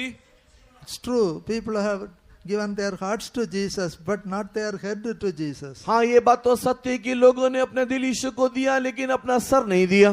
কিন্তু এটা সত্য যে লোকেরা তাদের হৃদয় যিশুকে দিয়েছে কিন্তু তাদের মাথা যিশুকে দেয়নি। Our head, mind, thoughts, everything we should give to Jesus. हमारा सर, हमारा चिंताएं, हमारी कल्पनाएं, सब कुछ हमें यीशु को दे देना चाहिए। আমাদের মাথা, আমাদের চিন্তা, ভাবনা সবকিছু যিশুকে দিতে হবে। Then it will become very easy to do God's will. तब पिता की मर्जी करना हमारे लिए आसान हो जाएगा। ঈশ্বরের ইচ্ছাকে পালন করা আমাদের জন্য খুব সহজ হবে। Then headache will not come. तब सर दर्द नहीं आएगा। আর মাথা ব্যথা হবে না। Because sometimes headache, because we are self-willed. कई बार हमारा सर दर्द इसलिए होता है क्योंकि हम लोग अपनी मर्जी करते रहते हैं। অনেকবার আমাদের মাথা ব্যথা এই কারণে হয় যে আমরা নিজের ইচ্ছা পালন করতে থাকি। Totally surrender your thoughts, mind, will to God and go and sleep. You will have a nice sleep. Headache will go away. हर एक अपने सोच विचार को, इच्छा और आग्रहों को, अपने सारे कल्पनाओं को परमेश्वर की मर्जी करने के लिए सौंप दो और शांति से जाकर के सो जाओ। आपके सारे सर दर्द भी दूर हो जाएगा। আপনি আপনার সকল চিন্তা ভাবনা সবকিছু ঈশ্বরের কাছে সমর্পণ করে আপনি শুতে যান, আপনি কোনো মাথা ব্যথাও থাকবে না, আপনি ভালোভাবে ঘুমোতে পারবেন। So in Colossians 4:12 we read about one servant of God, Epaphras. और कोलोसी की किताब 4 अध्याय के 12 वचन में एपाफ्रास नामक एक परमेश्वर के दास को हम देखने पाते हैं। আর কলোসীয় বইয়ের 4 অধ্যায় আমরা ইপাফ্রাস বলে এক ব্যক্তিকে দেখি। He was a servant of Christ in that Colossian church. और कोलोसी की कलीसिया में वो एक परमेश्वर का दास है। কলোসীয় মণ্ডলীতে তিনি ঈশ্বরের একজন Das. What he was doing? और वो क्या कर रहा है? তিনি কি করছিলেন? Always laboring fervently for you in prayers, that you may stand perfect and complete in all the will of God. और परमेश्वर की संपूर्ण इच्छा करने में सिद्ध होने के निमित्त वो निरंतर तुम्हारे लिए प्रार्थना में प्रयत्न करता रहता है। আর তিনি সর্বদা প্রার্থনাতে নিবদ্ধ থাকতেন যাতে আপনারা তার ঈশ্বর ইচ্ছাকে পালন করতে পারেন। So we should stand perfect and complete in all the will of God. परमेश्वर की सारी मर्जी करने के विषय में हम लोग को सिद्ध होकर के खड़े रहना चाहिए। আর ঈশ্বরের সকল ইচ্ছা পালনে আমাদের সিদ্ধ হয়ে দাঁড়াতে হবে। Whether about your studies आपके पढ़ाई के संबंधित बात हो আপনাদের পড়াশোনায় or taking up a profession, या फिर किसी काम को आप लेने या पेशे को करना चाहते हो, আপনার কোনো কার্যের বিষয়, or about marriage, या आपके विवाह संबंधित बात हो, আপনার বিবাহের সম্বন্ধে, or ministry, या आपकी सेवकाई संबंधित বা बात हो, সেবার সম্বন্ধে, or any business, या कोई भी व्यापार की बात हो, কোনো ব্যবসার বিষয়, or going abroad. या फिर विदेश जाने के संबंधित बात हो, বিদেশ যাবার বিষয়, In everything seek the will of God. हर बात में ईश्वर की इच्छा क्या है उसे ढूंढे। সর্ব বিষয় ঈশ্বরের ইচ্ছা কি তা জানুন। As we heard yesterday, seek the Lord and His strength. और जैसे कि कल हमने देखा कि परमेश्वर को ढूंढो उसके बल को भी। আর গতকাল আমরা দেখেছি তার ঈশ্বরকে এবং তার বলের অন্বেষণ করো। Seek His face evermore. हमेशा उसके चेहरा को ताकते रहे, उसको ढूंढते रहे। সর্বদা তার মুখের অন্বেষণ আমাদের করতে হবে। Always seeking the face of the Lord. हमेशा परमेश्वर को देखने की चाहत रखें। আর সর্বদা ঈশ্বরের মুখ দেখবার ইচ্ছা যেন আমাদের মধ্যে থাকে। Seeking the counsel of God. परमेश्वर की सलाह को ढूंढते रहे। ঈশ্বরের মন্ত্রণার অন্বেষণ করুন। Seeking the will of God. परमेश्वर की मर्जी को ढूंढते रहे। ঈশ্বর ইচ্ছার অন্বেষণ করুন। In your journeys also. आपके यात्राओं में भी। আপনার যাত্রা পথেও। See how much we hear about accidents, and even God's people meet with accidents and in very serious condition. हम लोग कितनी सारी दुर्घटनाओं की खबर को देखते हैं, कितने परमेश्वर के लोग भी इस प्रकार की दुर्घटनाग्रस्त होकर के वो लोग पड़े रहते हैं। আর আমরা কত দুর্ঘটনার কথা দেখি এবং এমনকি ঈশ্বরের সেবক তারাও সেই দুর্ঘটনায় পড়ে কতজন কষ্টের মধ্যে থাকে। So who is Epaphras? और ये एपाफ्रास कौन है? আর ইপাফ্রাস সে কে? In your faith home, your brother, sister.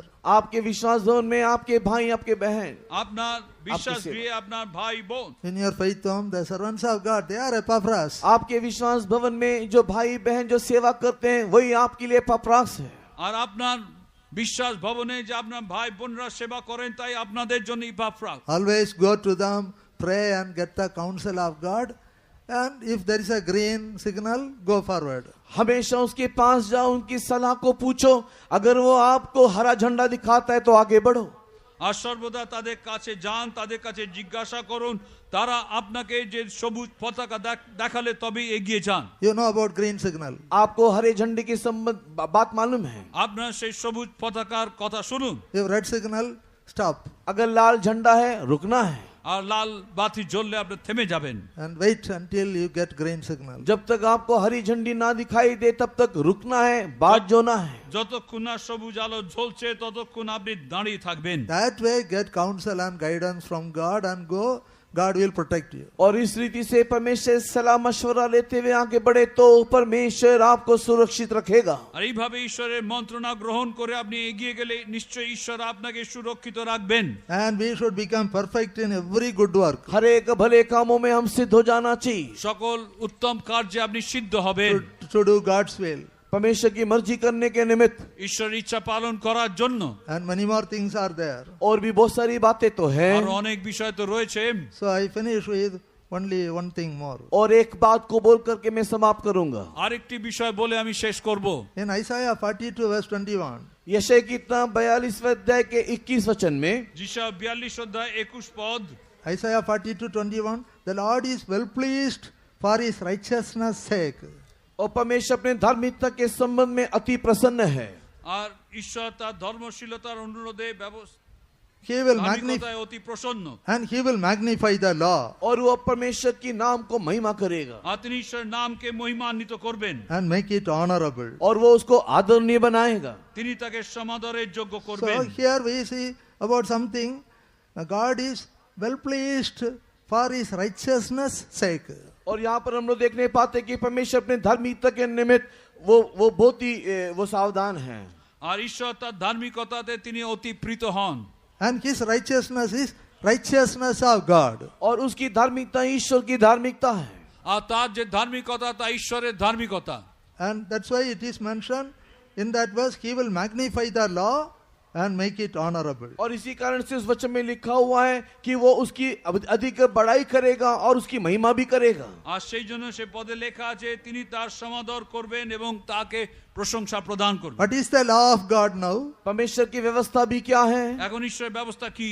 That is the gospel of Jesus Christ. यीशु मसीह का सुसमाचार, তার প্রভু যিশুর সুসমাচার, Doctrines and teachings of Jesus Christ. यीशु मसीह के उपदेश और सिद्धांत की बातें, প্রভু যিশুর উপদেশ ও শিক্ষা, That now God is magnifying and making it honorable. और उन सारी बातों को परमेश्वर इन दिनों में बड़ाई करते हुए उसे आदरणीय बना रहा है। আর সেইভাবে সেইগুলিকে তিনি আরো মহত্ব প্রদান করে আরো আদরণীয় করছেন। So we get the righteousness of God through the gospel of Jesus Christ. यीशु मसीह के सुसमाचार के द्वारा हमें परमेश्वर की धार्मिकता मिलता है। আর প্রভু যিশুর সুসমাচারের দ্বারা আমরা সেই ধার্মিকতাকে পাই। In Romans 1:16 and 17 it is mentioned. Make a note of it, read at home. रोमी की किताब पहले अध्याय के 16-17 वचन में इस बात का उल्लेख है।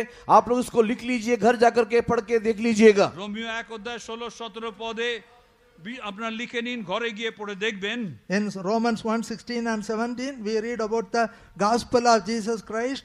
Through that the righteousness of God is revealed. और रोमी की किताब पहले अध्याय के 16-17 वचन में सुसमाचार के माध्यम से परमेश्वर अपनी धार्मिकता को प्रकाश करता है। আর রোমিও 1 অধ্যায় 16-17 পদ অনুসারে সেই সুসমাচারের দ্বারা ঈশ্বরের ধার্মিকতাকে তিনি প্রকাশ করেন। In Romans 3:21-22 also it is mentioned. रोमी की किताब तीसरा अध्याय के 20-21 वचन में भी इसका उल्लेख है। আর রোমিও 3 অধ্যায় 21-20 পদেও সেই বিষয় উল্লেখ করা আছে। Righteousness of God is now revealed, which is by faith in Jesus Christ. और परमेश्वर की धार्मिकता प्रभु यीशु मसीह के ऊपर विश्वास करने के द्वारा प्रकाशित हुआ। ঈশ্বরের দেহ সেই ধার্মিকতা যিশু খ্রিস্টে বিশ্বাস দ্বারা তা পাওয়া যায়। So God wants to live according to the doctrines and teachings of Jesus Christ. और परमेश्वर यह चाहता है कि हम प्रभु यीशु मसीह के दिए हुए शिक्षा और उसके उपदेश के अनुसार एक जीवन बिताएं। ঈশ্বর চান যেন প্রভু যিশু দত্ত উপদেশ ও শিক্ষা অনুসারে আমরা জীবন যাপন করি। Our own righteousness are as filthy rags. हमारी अपनी स्वयं धार्मिकता देखो मेले चिथड़ों के समान है।